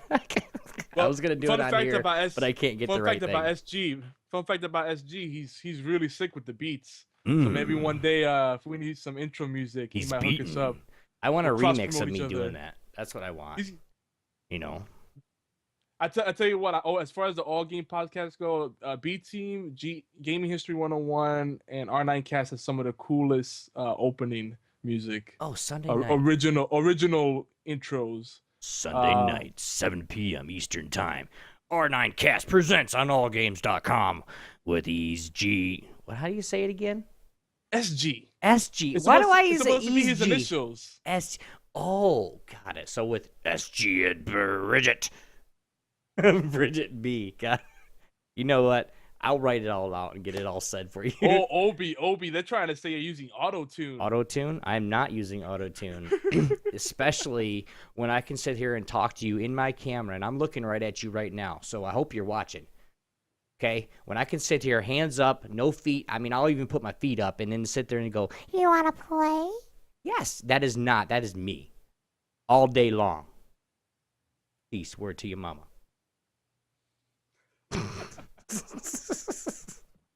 Don't believe the hype. You guys go check our R9Cast out. It is 7 p.m. Eastern Time, Sunday evenings on allgames.com with...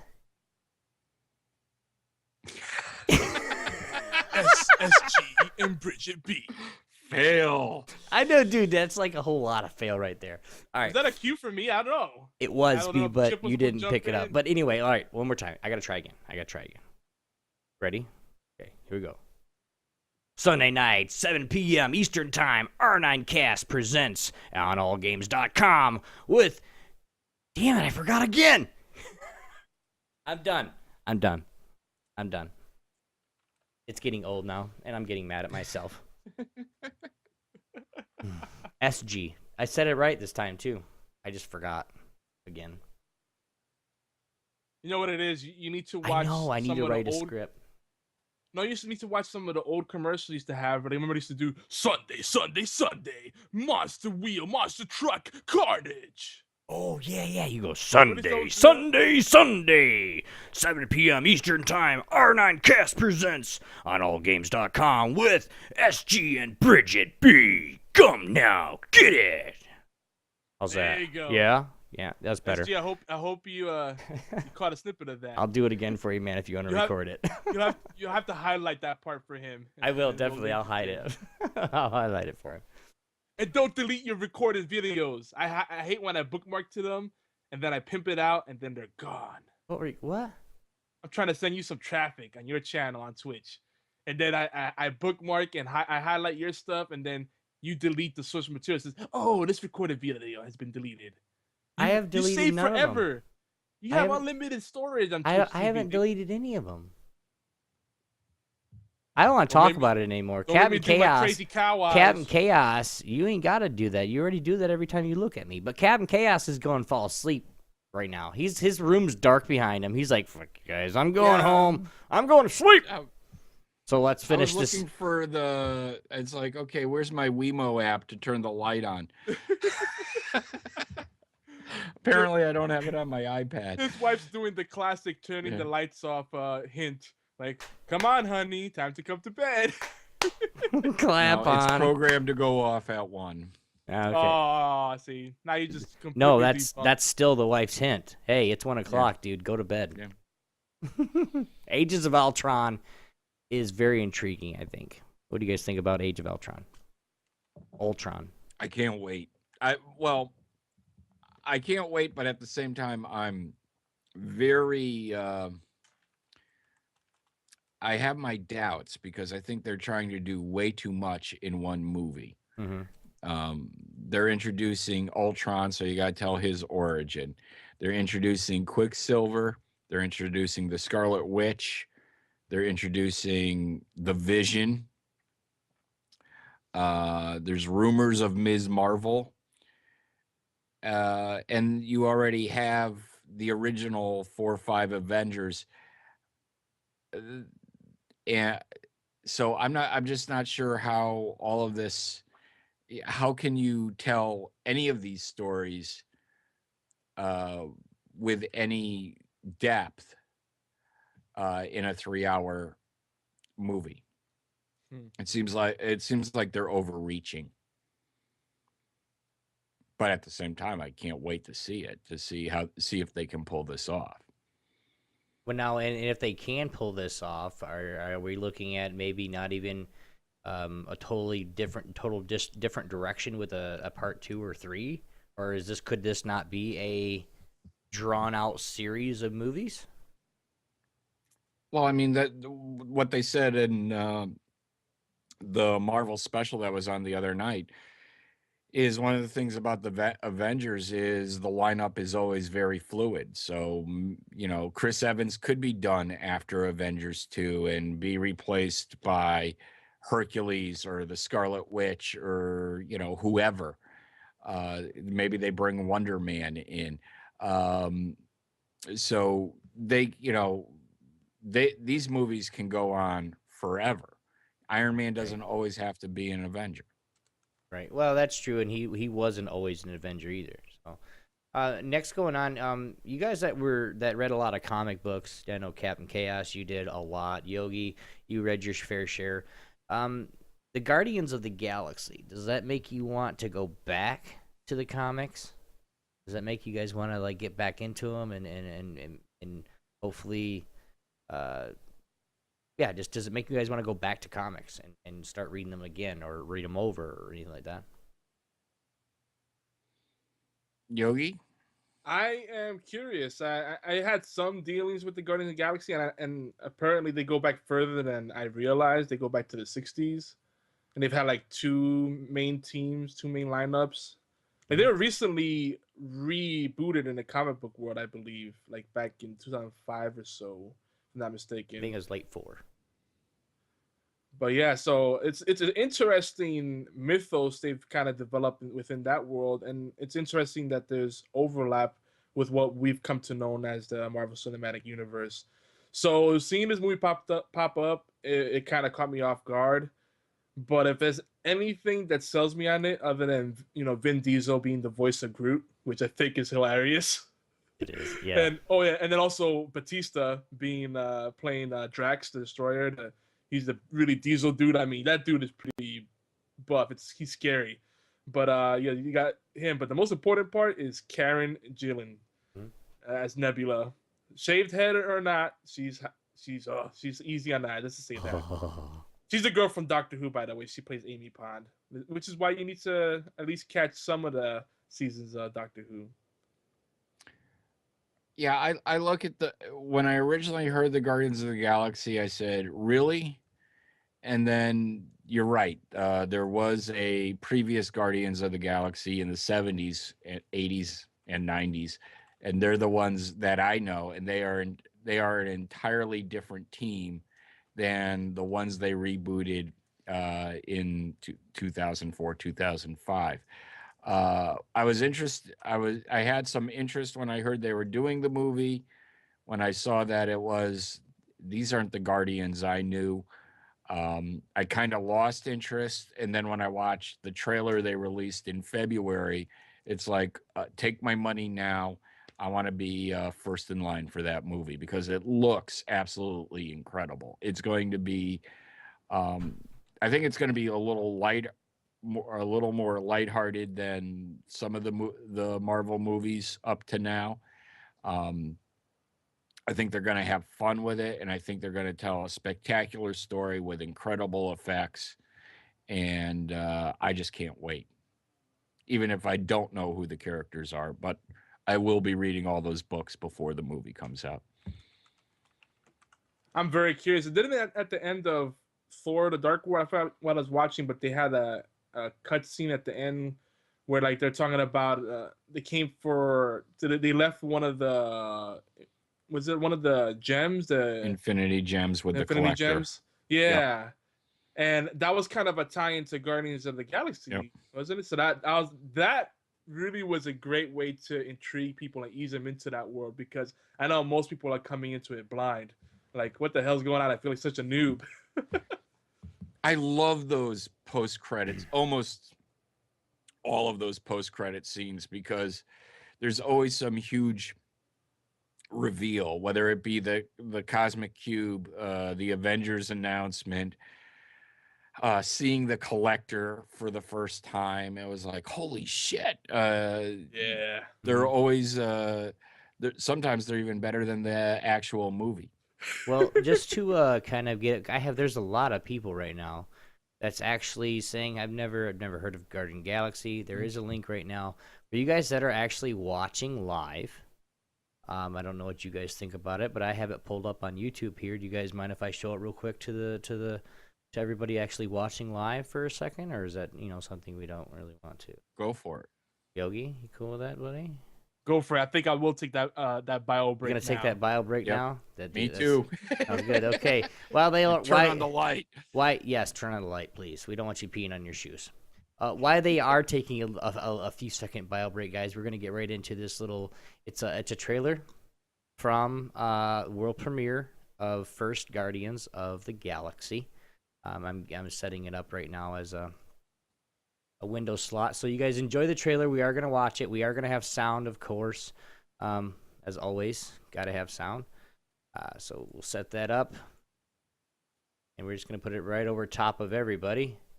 And for those that are actually listening on the podcast, again, this is the Guardians of the Galaxy. Here's the trailer, guys. I hope you guys enjoy it.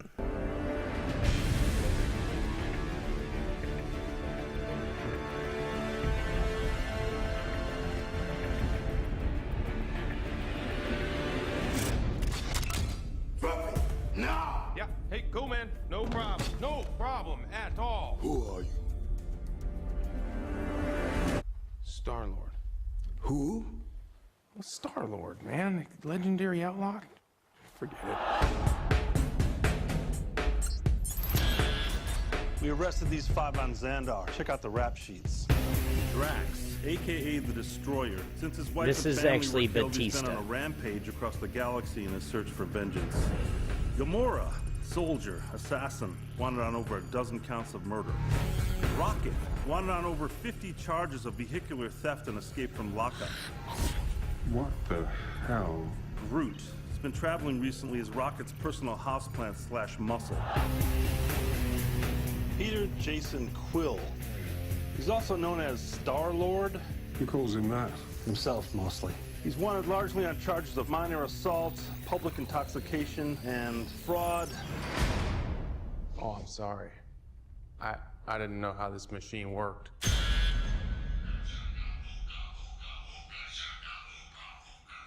Hey, that's mine. You son of a... Hey, take those headphones off right now!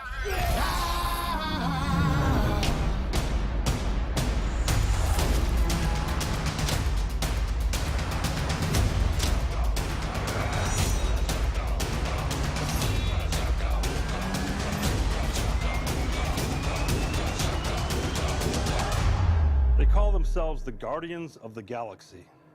What a bunch of a-holes. Hooked on a feeling. I'm high on believing that you're in love with me. I'm hooked on a feeling. All right. But that right there, guys, the Guardians of the Galaxy comes out 8/1/2014. I can't wait, fresh especially. But you guys, there is a sneak peek right here on HorsePLAY. You guys have seen the trailers, I'm sure. CaptinChaos, Yogi. Yes, his lights are back on. What do you guys think? What do you guys think? How's it going to be? Any more thoughts?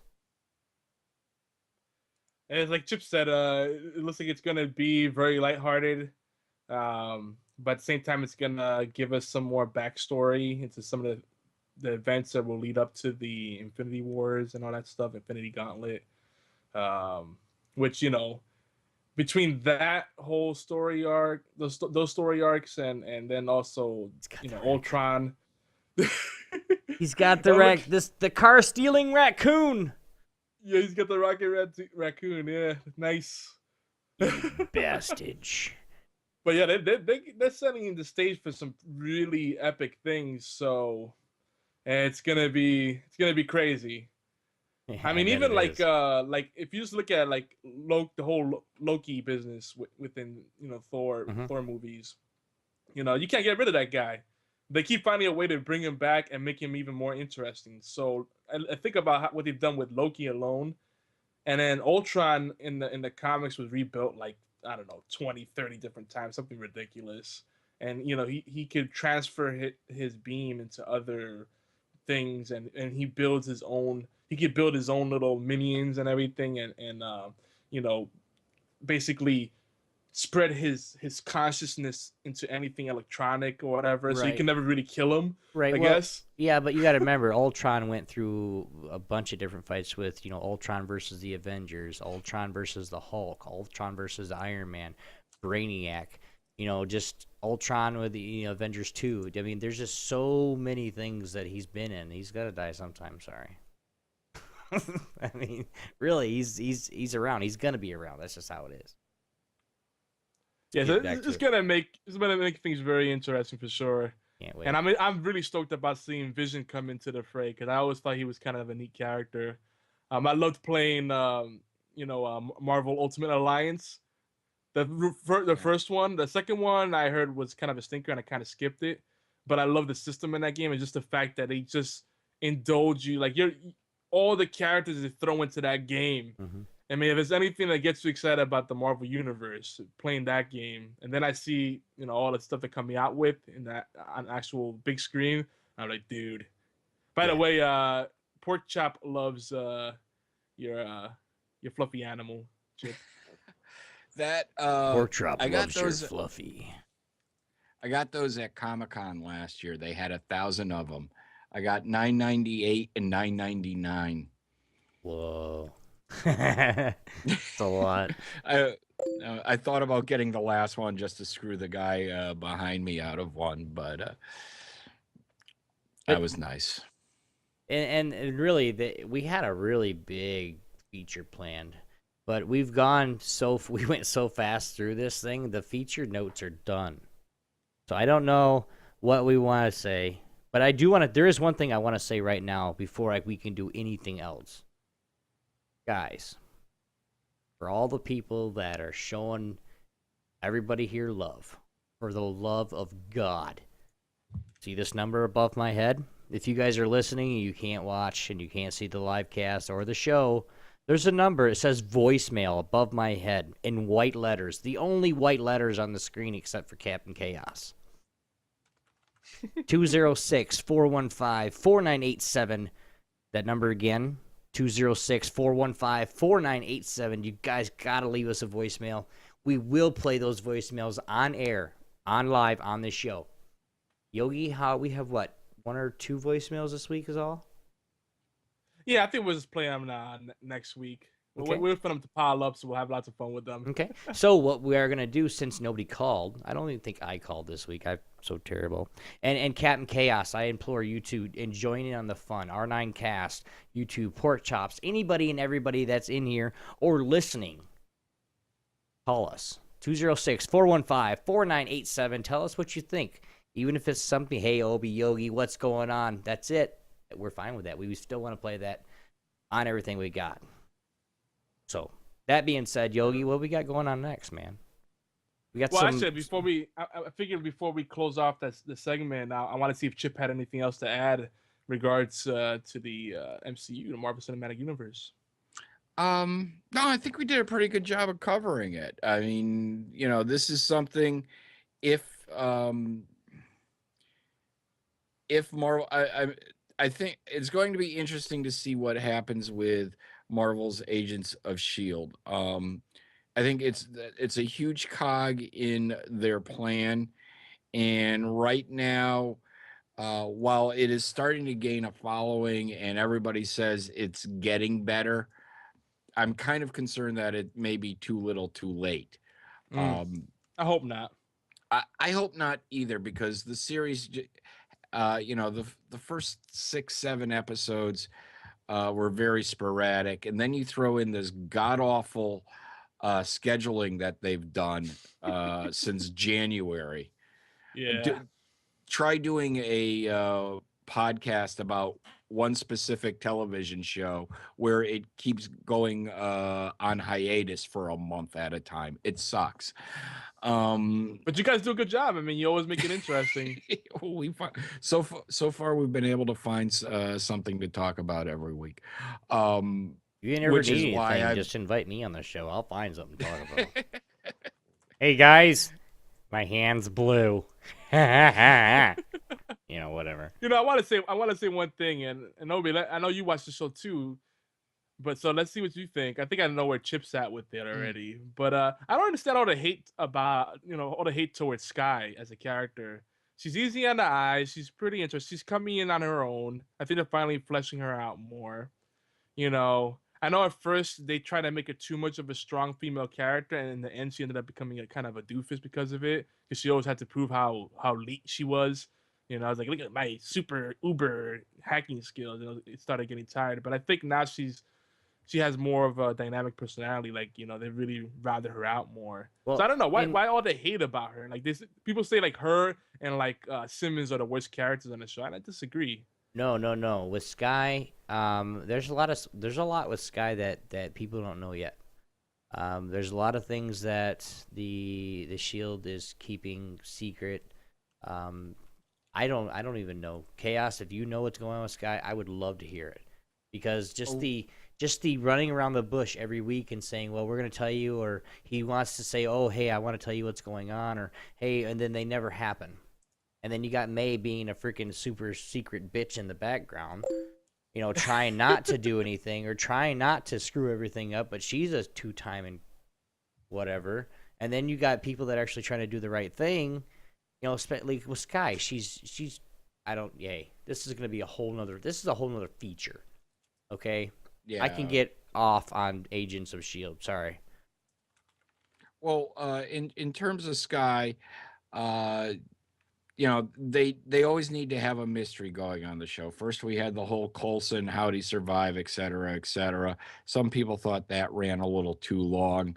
I disagree. You know, they're doing this mystery with Sky. Everybody's wondering who she is, and I think last night's show, Yogi, we read the top 5 theories of who she's going to become. I'm going to try and do these as best I can remember. Some, you know, there's thoughts that she could be the She-Hulk because that's some type of gamma human stuff she was injected with. Spider-Woman, which kind of falls within that Jessica Drew was a double agent for Hydra and got exposed to something, et cetera, et cetera. Ms. Marvel, who got her powers when she was in an explosion of some creation while being in the proximity of Captain Marvel. Farvel, which is a character I don't even really know much about in the Marvel universe because she was after I stopped reading, and she's somehow the daughter or genetic construct of Captain Marvel.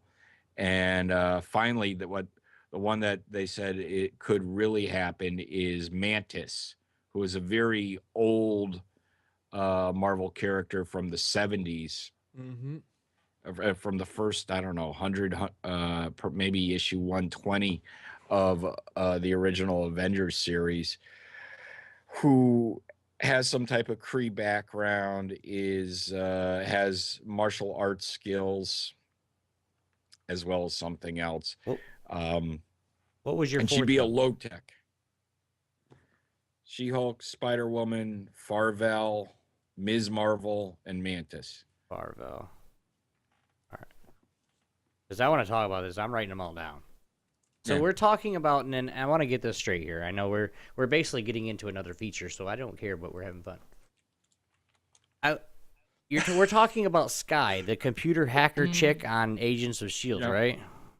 Yeah. So and the chat's going crazy right now. Well, yeah, I know, and I'm going crazy right now. So what you're saying is, okay, and this is what we're at with She-Hulk. So it's basically a Incredible Hulk, but a girl. Right. And so they're going to have to make her an elastic bra so that doesn't rip off, which would be cool if it does the first time. Miss Marvel, what is that exactly? And then Farvel, what is that? Farvel, yeah, that's the one I don't really know much about. And what's Miss Marvel? Miss Marvel is who now? Ms. Marvel was Carol Danvers. She was a NASA scientist. She was involved in an explosion where she within the close proximity of Captain Marvel. Mm-hmm. And somehow got some of his powers. Okay, so Captain Marvel I know this is really bad, guys, and I'm really sorry, but Captain Marvel, he's like explain. He was a Kree super soldier, I guess is the best way to put it. Mm-hmm. So kind of like the Avenger, kind of like Captain America then.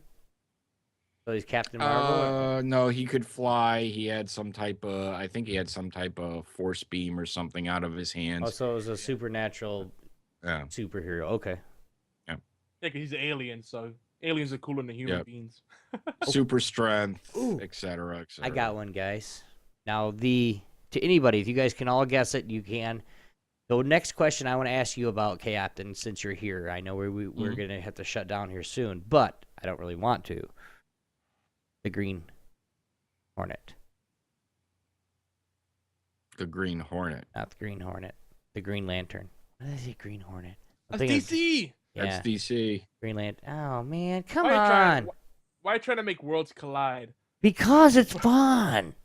But I gotta say, Stan Farina, he just said that Ms. Marvel would require a larger bra cup. No, not even a larger bra cup. It has to be expandable, kind of like the Fantastic Four, where he can expand and stretch. She has to have one of those, or she's gonna be showing boobs every time. And I hope she changes often.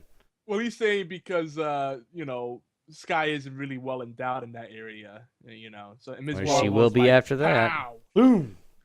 Yeah, and Ms. Marvel is statuesque. I always think of the blonde Cylon should play her, but everybody wants Katie Sackhoff to play her. I like Katie Sackhoff, but she played Starbuck on Battlestar Galactica. So right, but I liked she's 5. easy on the eyes too. I think 5 would be a better fit. My next question now. She probably would, yeah. Number 3, you said Spider-Woman, basically, right? Yep. How would she get that, basically? Because, Spider-Man, he got the venom from a spider bite, from a radioactive spider, correct? Spider-Woman was injected with something while with Hydra, I believe. There's also been talk that some of her abilities came from an encounter with the High Evolutionary, who could be the Clairvoyant. Okay. Then the 4th is Mantis, so basically she would turn into like a praying mantis type character, or what? No, I mean, if you Google or check the Marvel wiki for Mantis, both are characters that came from China because that's where Sky was found. And I believe she both. Nobody knows who her parents are. They're saying that Mantis's parents were of Cree origin, and like I said, it was actually before I actually started reading Marvel, so I don't really know that much about her. But she had martial arts powers. I mean, they were all low tech or low special effect powers that they could certainly pull off pretty easy. Right. And then She-Hulk, because the She-Hulk works pretty easy on the origin end because, the way the She-Hulk got her powers was she got after, some type of getting shot in some type of skirmish or bank robbery or whatever, her cousin, Bruce Banner, gave her a blood transfusion from himself. And his irradiated blood turned her into the She-Hulk. She just did get shot, so. Yes. All right, that is the question of the week right now. I'm going to put it out there. If you do have a comment on any of these, where or what do you think Sky is going to transform into? Not transform into, but what is the show going to transform Sky into? There's 5 possibilities. If you guys have any other possibilities, we have the She-Hulk. Basically, it's a Hulk, but a girl. Miss Marvel. She's Spider-Woman, Mantis, and Farville. If you guys have any, if you guys want to vote for any of those, give us a call right there on our voicemail. Again, 206-415-4987. That is the question of the week. What or who do you think the show Agents of S.H.I.E.L.D. is going to transform Sky into? Or how is her character going to evolve? If you have any things that I did not say here, leave us a voicemail and tell us what you think. We'll play them on the show next week. How's that? And I'm gonna say that what's also, just to cap this off, what's also interesting is that Sky's already an OA4 to begin with.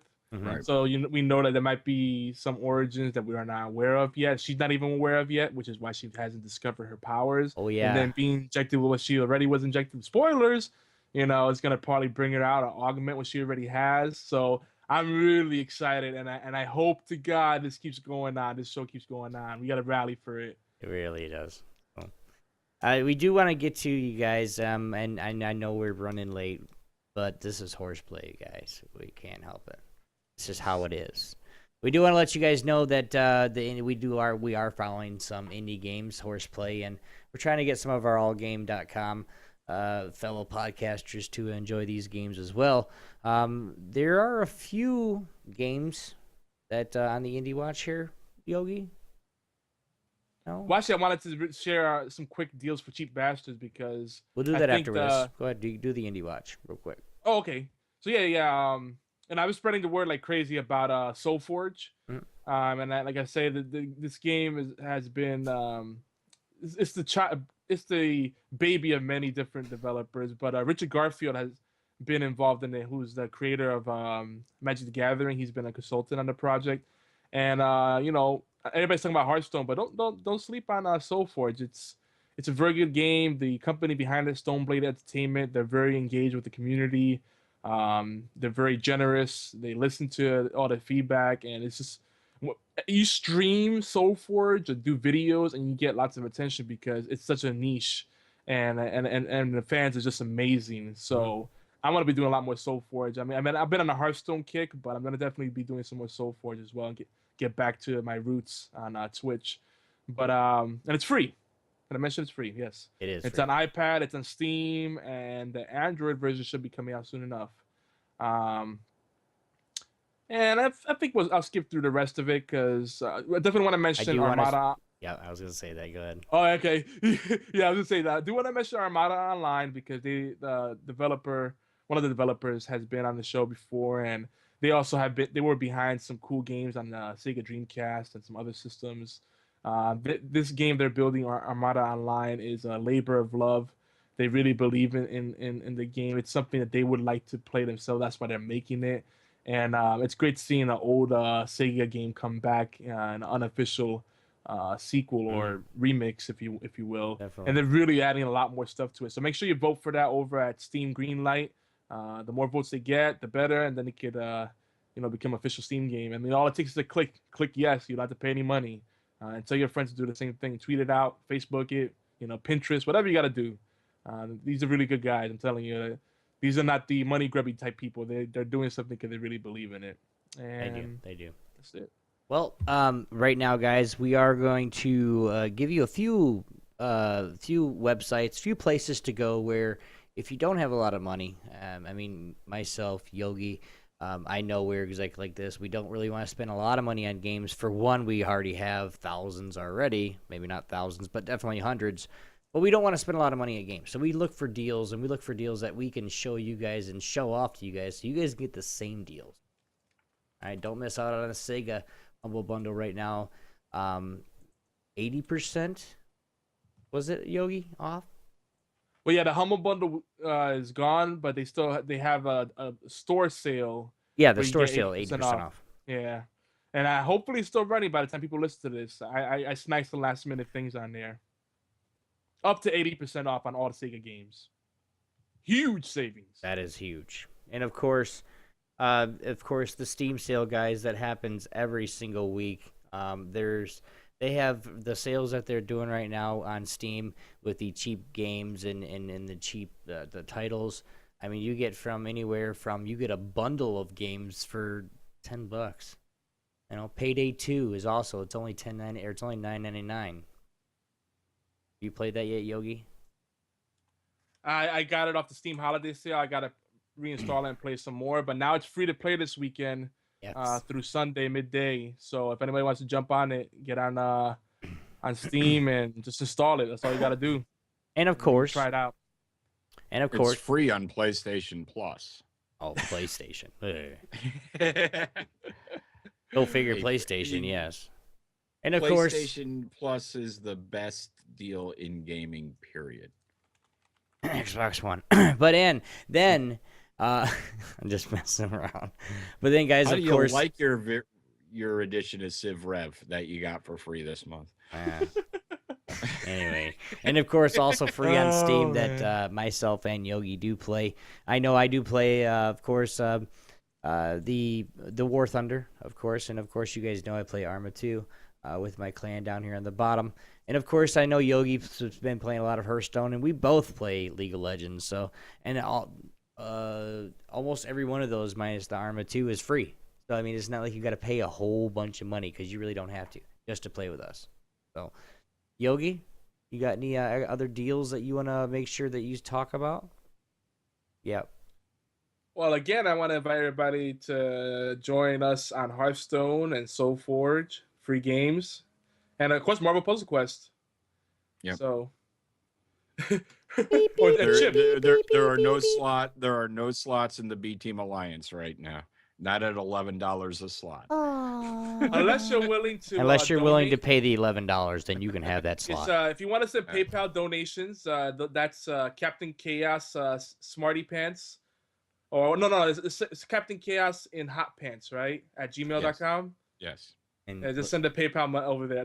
Watch that be a real email address. Don't do that. Don't send your money to a black hole. And ladies and gentlemen, he does have some hot pants. Hot pants. Got my skinny jeans on tonight. I was gonna ask if hot pants were the same as skinny jeans.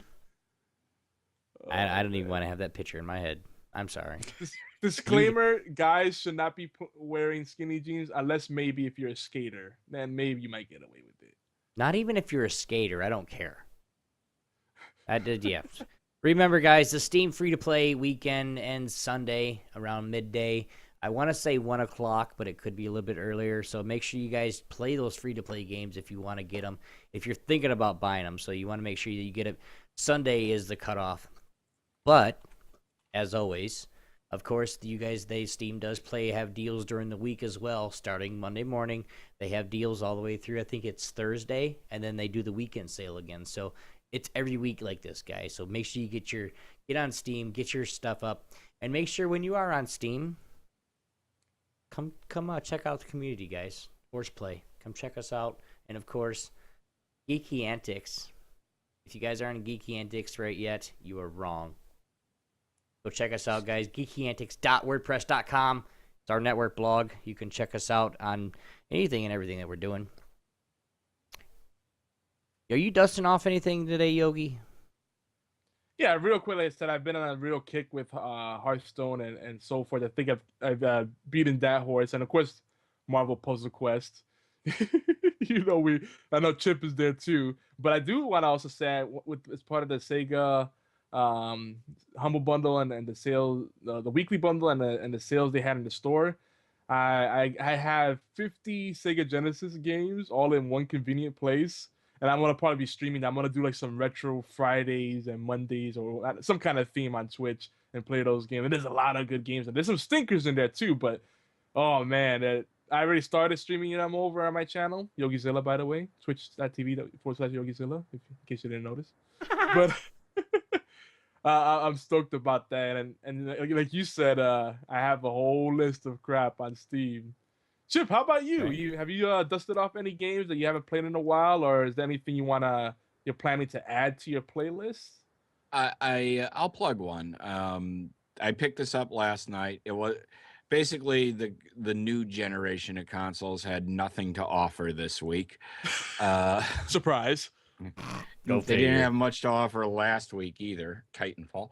Go figure. Not a fan, but I picked up something. It was a game that we interviewed the developer last year at PAX East, which is Vlambeer, the guys behind Ridiculous Fishing.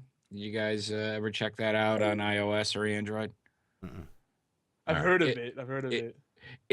I think it's a free game on iOS and Android.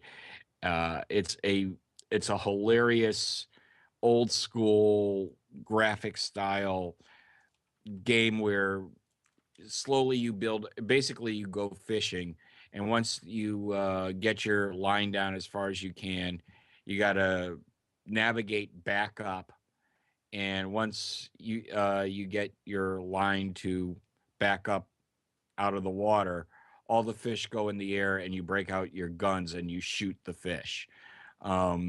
and it's a fun little game to play. Anyways, they came out with a new game this week. I don't know if it's on the 360 or not. It came out on PlayStation on PSN this week called Lufthausers. Oh, everybody's talking about that. Yeah, tell us about that. Ever played Time Pilot? Yes. Okay. It's very similar to Time Pilot. The controls are very basic. Left and right, turn your plane in that direction. Up will give you boost and send you forward in whatever direction you're pointing. And X is shoot.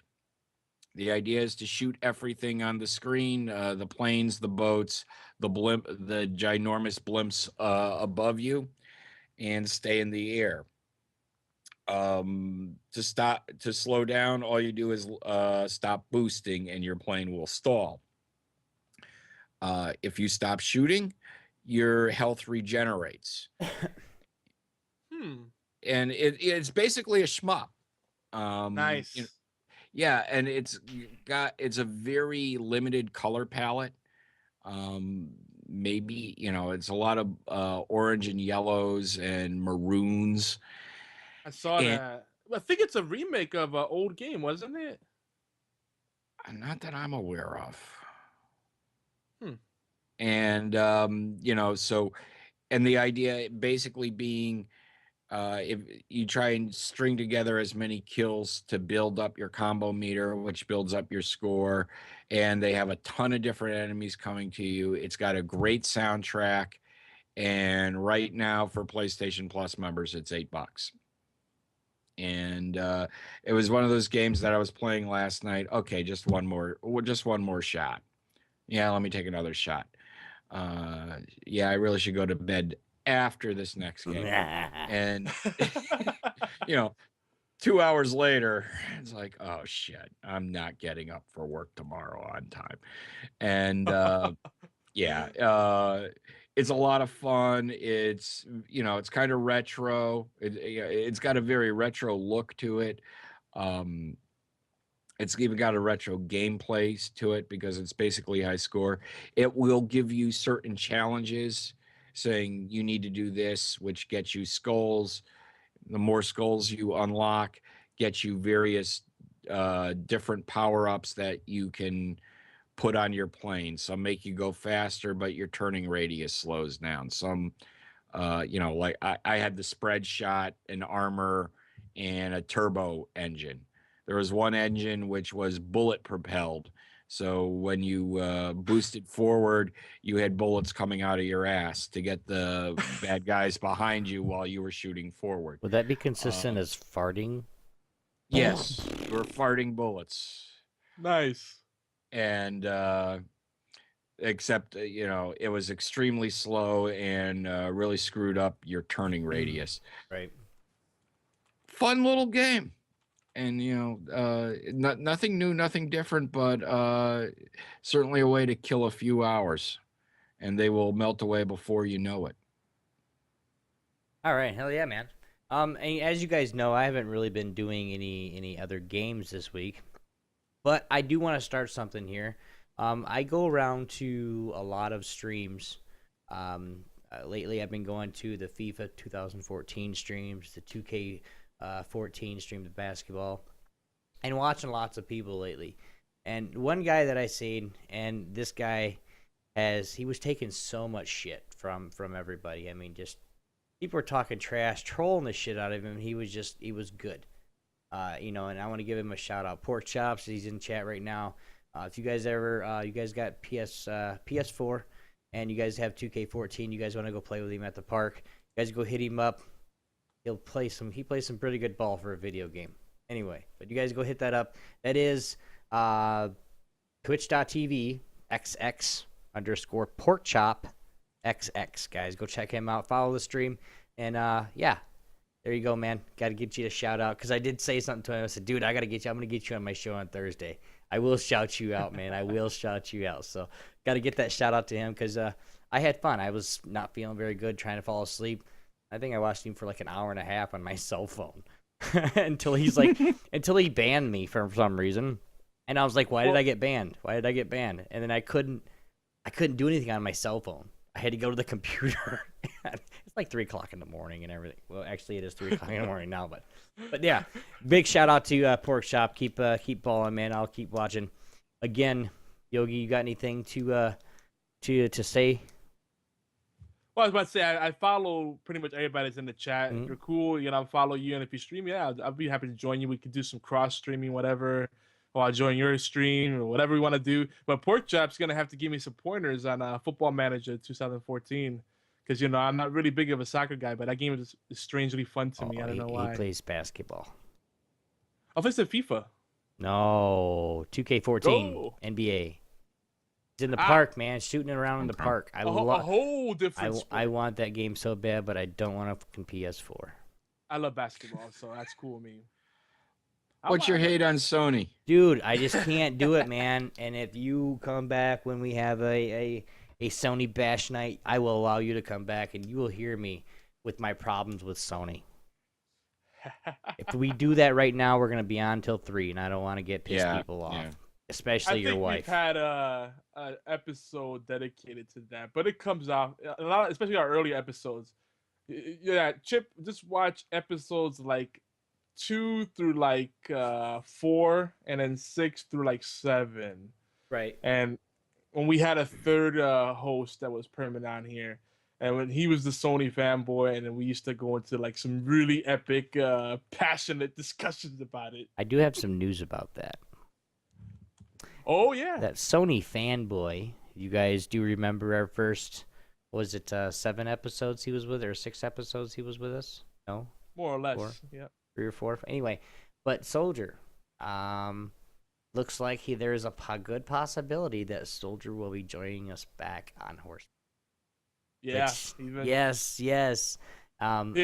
He sent me a message. He said, "I want to know how we can make lots of money doing this." And like, are you ready to put in the work? It is a lot of work. Like, people don't understand. Like, the people that are popular on YouTube and stuff like that are the ones that got in when no one was doing it. So they're not necessarily the best at what they do. They were just the first.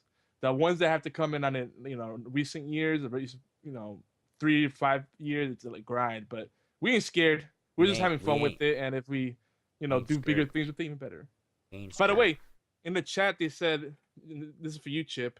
They say you got to come back more often. Oh, we'll definitely do something again. We gotta make Chip, this has been fun. We're gonna make you a recurring honorary host. All right, guys. Other notes, a few shameless plugs we have that we want to make sure that we get out. The first thing is first, HorsePLAY. This show right here, this long show right here, is on Stitcher. Plus, it is on TuneIn Radio. Plus, BlackBerry. And last but not least, finally, been a long time coming, we are now on iTunes, guys. So go get that up. You guys do have iTunes? Awesome. If you guys don't have iTunes, it's not really a big deal. You can listen to us on Stitcher, TuneIn Radio, and BlackBerry, of course, if you guys have the BlackBerry phones. Leave us some reviews on wherever you guys are at. Wherever you guys are coming from, leave us a review. Either you like it, hey guys, all show is awesome, or hey guys, show sucked. Hey, we'll take the criticism. Don't mean we'll actually keep it, or we might delete it, but we'll take it, of course. You guys can listen. Of course, more listeners mean more bigger promotions, bigger giveaways that we can do for the community and our followers. So tell everybody, guys. Just tell everybody. HorsePLAY is, and I'm going to tell you right now, I've had it from 6 other podcasters, including people from Knuckleballer Radio, B-Team Podcast. I don't know. I don't think Chaos has said it to us yet, but Knuckleballer Radio. We got freaking Zombie Cast. A lot of the other casts that we've had from our local guests saying that we are a really good show, and I feel that we are. So spread the word, guys. HorsePLAY is here and is here to stay. So we're going to get up into the thousands of episodes if we have to. By that time, we'll have a freaking movie production studio. I promise you. By 1,000, episode 1,000. You'll You'll have the Horseplay cinematic universe, is what you're saying. Exactly, you're damn right. By episode 1000, yes, that is my goal, to be in my built studio, to where I can bring guests and everything up to where I am at and say, hey, I'm gonna fly you up here for the night. I don't care if you live in California. Shit, let me get my private jet my wife bought me. I'll do the it helicopter. You know works. how I feel about helicopters. Yeah, but if you guys can, leave us a call. Again, this is a voicemail that we set up, and we want to engage more with you guys and get more acquainted with you guys just besides chat. We want you guys to be able to call in. Voicemail. If you guys aren't watching, the voicemail is 206-415-4987. Again, 206-415-4987. If they're good, guys, you guys leave us voicemails. If they're good, we will play them live. We do have a couple right now, but we would like to have, 7 to 10 voicemails that we can play online. So we are going to roll those over to next week. Any of the music that you guys did hear tonight is provided by TechnoX at technox.com. That is techno, and then with a K, and then the AXE. Go check him out. He does all things from rap to rock to easy listening intros, whatever you guys want to see. So again, Humble Bundle. You guys can go check out all the deals there at Humble Bundle. And highlights, video and audio of Horseplay Uncut will be available right here on the Twitch page of Obi-Wan-X2 and Yogizilla's channel, of course, at Yogizilla. And, of course, on Yogizilla's YouTube channel as well, of course, along with Stitcher, TuneIn Radio, BlackBerry, and iTunes. Oh, my God, it's getting a lot to say, isn't it? We want to let you guys know hey, go check out some of our friends at Gaming History 101, Sega Nerds, the Gaming of Shrew, formerly Sega Addicts, Casporius, Doctor Who podcast. I said it wrong again, but Orange Lounge Radio, R9Cast, Knuckleballer Radio, Zombie Cast, Agents of S.H.I.E.L.D., and the B-Team podcast, all on allgamesnetwork.com, network, and or Stitcher. Would you say and Stitcher? Because most of them are, and or. Yep. And or Stitcher. Yeah, Got and it. or, because not all of them are all games. There are also lots of blogs, guys, that you guys can check out. You can check out for the first start our network blog, again, at geekyantics.wordpress.com. Go check it out. Engage with us. We will talk to you. I promise. Somebody will say hi, because we're both on it normally all the time. So we have seen a huge response from our listeners and some from other podcasters on our show. So we really appreciate all the related content and all the shout outs that we're getting from other podcasts. We really appreciate that. Upcoming episodes. Yogi, what do we got for the upcoming episodes before we get out of here? So yeah, we should come back to talking about Walking Dead. There's been a lot of stuff going on in there. I actually haven't catched this week's episode, so I need to watch that. Maybe go back into the zombie talk. I know Sean likes being on the show and Matt likes being on the show, so we'll probably get them back on here. And we'll talk about Agents of S.H.I.E.L.D. and keep rallying that as well. Maybe I'll try to convert you to Doctor Who at some point. Good luck. But also, we might be doing some bonus episodes of Horseplay, so stay tuned for that. We're gonna probably call them the secret stages or the hidden stages, something like that. We'll figure out the branding. Maybe Chip can help with that. He's good with the naming.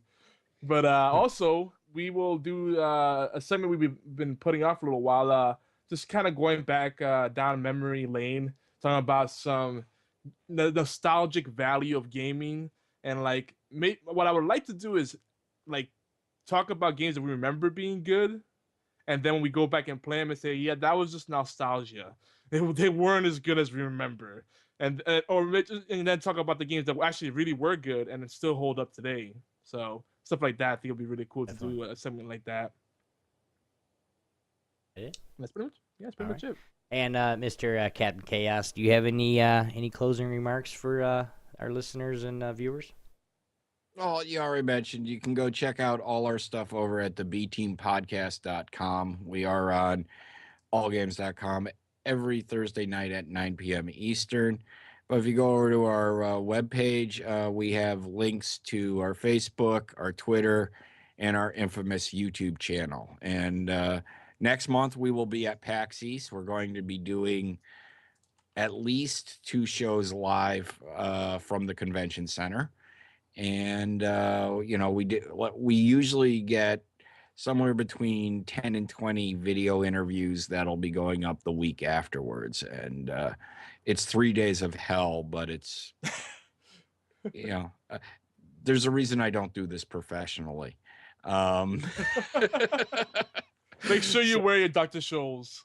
Yeah, Dr. Scholl's, and because And it's a in butt Boston, pad. I always, and antibacterial stuff, and because it's in Boston, I only wear Yankees and Giants I love that sweatshirts you and do that. t-shirts. I love that you do that. Every time I watch those videos, I'm like, oh, you're really sticking it to the New Englanders, huh? Wow. So, if man. anybody hears about anybody that gets lynched up in New England area, it is probably CaptinChaos. That being said, guys, this is HorsePLAY. My name is Obi1X2. I have Yogizilla as my co-host, guest host tonight, CaptinChaos. You can catch us all on Twitter any time of the day. I'm sure we'll answer. Right there at Obi1X2, at CaptinChaos, and at Yogizilla. Thanks for watching, guys. Thanks for listening again. Leave us a voicemail. We'll try to get it on next week if it's a good voicemail. Voicemail number is 206-415-4987. We will see you guys next week. Peace. Peace.